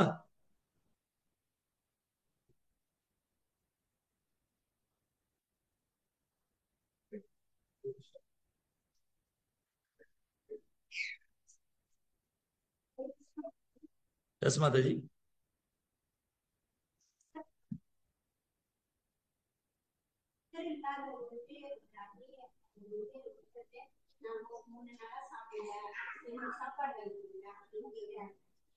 அப்படி இருக்கும்போது அவங்க கேட்கறாங்க சாப்பாடே கொடுக்க முடியாது. அப்ப நம்ம ஏதோ ஒரு சைவ கடையா இருந்துச்சுன்னா அதுல நீங்க எடுத்துக்கோ அப்படின்னு சொல்லி நம்ம புரிஞ்சுக்கணும். அந்த மாதிரி நம்ம வாங்கி கொடுக்கறதுனால ஃப்ரூட்ஸ், பழங்கள், பழங்கள் அப்படின்னு நீங்க என்ன பண்ணலாம், ஜஸ்ட் நீங்க மானசீகமா அதை ஆஃபர் பண்ணலாம் கிருஷ்ணன். பட் அவங்க எப்படி சமைச்சிருப்பாங்கன்னு தெரியாது. ஸ்டில் நம்ம மானசீகமா ஆஃபர் பண்ணிட்டு கொடுக்கலாம். வெஜிடேரியன் ஃபுட்டா இருந்தா, ஆனியன் கார்லிக் இல்லாம வெஜிடேரியன் ஃபுட்டா வாங்கி அதை பகவான்கிட்ட பிரார்த்தனை பண்ணி அதை பகவானுக்கு ஆஃபர் பண்ணிட்டு, மானசீகமா பகவானுக்கு ஆஃபர் பண்ணிட்டு பிரசாதம் இல்லையா. இப்போ நீங்க ஒரு இப்படி கடை வழியா போறீங்க, அந்த கடையில நிறைய ஃப்ரூட்ஸ் எல்லாம் அடுக்கி வச்சிருக்காங்க, ஆப்பிள், ஆரஞ்சு இதெல்லாம். நீங்க ரொம்ப அழகா இருக்கு இந்த ஆப்பிள்லாம் நீங்க பார்த்துட்டு அப்படியே மனசீகமா மந்திரம் சொல்லி மனதுல, கிருஷ்ணா இந்த ஆப்பிள்லாம் உங்களுக்கு ஆஃபர் பண்றேன்னா கிருஷ்ணன் அக்செப்ட் பண்ணிக்குவேன். காசு கொடுத்தே வாங்கல நீங்க. அப்ப என்ன ஆகும், அந்த ஆப்பிள் பூரா பிரசாதம் ஆயிடுச்சு, எல்லாரும் பிரசாதம் தான் சாப்பிடுறீங்க. ஸோ எல்லாமே கான்சியஸ்னோடு சம்மந்தப்பட்ட கான்சியஸ்னஸ் தான் கிருஷ்ண கான்சியஸ்னஸ். இப்போ ஒரு கடையில நீங்க அழகழகான பழங்களை பார்த்தீங்க, உங்களுக்கு வாங்க பைசா இல்லைன்னு வச்சுக்கோங்களேன், அப்படியே அது கிருஷ்ணருக்கு ஆஃபர் பண்ணிருங்க, அவ்வளவுதான். ஏன்னா அது கிருஷ்ணருடையது தானே. கடைக்காரன் நினைச்சிருக்கா என்னதுன்னு நினைச்சிட்டு இருக்கான், பட் அது கிருஷ்ணனுடையது. நீங்க அப்படியே கிருஷ்ணருக்கு ஆஃபர் பண்ணுங்க, பகவானை நாம சொல்லி, பகவானே இந்த பிரசாதம் நீங்க ஏத்துக்கங்க, இந்த போகா ஏத்துக்கங்கன்னா கிருஷ்ணர் அக்செப்ட் பண்ணி. நம்ம பக்தி தான் கிருஷ்ணர் பாக்குறாரு. அதுக்கப்புறம் அது யார் வாங்கலாம் அது பிரசாதம். ரைட். S bro. பால் கடலை முதல்ல பாய்சன் தான் வந்துச்சு. அதே மாதிரி கிங் வீணா பாய்சன் இருந்துச்சு. ஆமா. அப்ப என்ன அர்த்தம்னா, இப்ப நம்ம பக்தி பண்றோம். நம்ம பக்தி பண்ணும்போது நிறைய பேர் இந்த கேள்வி கேட்பாங்க, ப்ரோ நான் பக்தி பண்றேன், ஏன் எனக்கு கெட்ட எண்ணங்கள்லாம் வருது? நான் சாண்டிங் தான் பண்றேன், ஏதோ கெட்ட எண்ணங்கள்லாம் வருது, கெட்ட சிந்தனைகள்லாம் வருது, நல்ல எண்ணமே வரலைன்னா பழசெல்லாம் ஸ்டோர் ஆயிருக்கு. அந்த ஸ்டோர் ஆன பழைய வாசனை எல்லாம் வெளியே வருது. லெட் தம் கோ அவுட், எல்லாம் வெளியில போகட்டும். ஸ்டில் கான்ஸ்டன்டா பண்ணிட்டே இருந்தா நம்ம கிருஷ்ண வாசல். இப்ப இந்த இடம் இருக்கு இல்லையா, தினமும் கிளீன் பண்ணிட்டே இருக்கனால சுத்தமா இருக்கு. இது நான் ஒரு 2 மாசம் கிளீன் பண்ணாம விட்டேன், ரொம்ப டஸ்ட் ஆயிடும். அப்ப நான் கூட்டும் போது டஸ்ட் எல்லாம் மேல வரும். ஐயோ டஸ்ட் மேல வருதுன்னு கூட்டாம விட்டா அது அப்படியே தான் இருக்கு. அதனால ஃபர்ஸ்ட் டஸ்ட் மேல வந்தாலும் லெட் தம் கம் அவுட், வெளியில வரட்டும், அதை அப்படியே விட்டுறலாம், வெளியில அப்படி போகும்.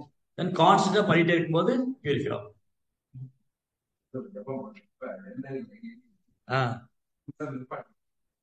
ஏதோ ஏதோ நிச்சஞ்சலதி மனச்சஞ்சல்.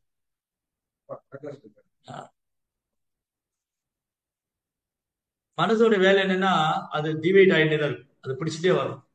கிருஷ்ணா சொல்றாரு, ஏதோ ஏதோ நிச்சஞ்சலதி மனச்சஞ்சல், மனது ஓடிட்டு தான் இருக்கும், பிடிச்சு பிடிச்சு எடுத்துடுவாங்க, பிடிச்சு பிடிச்சு எடுத்துடுவாங்க.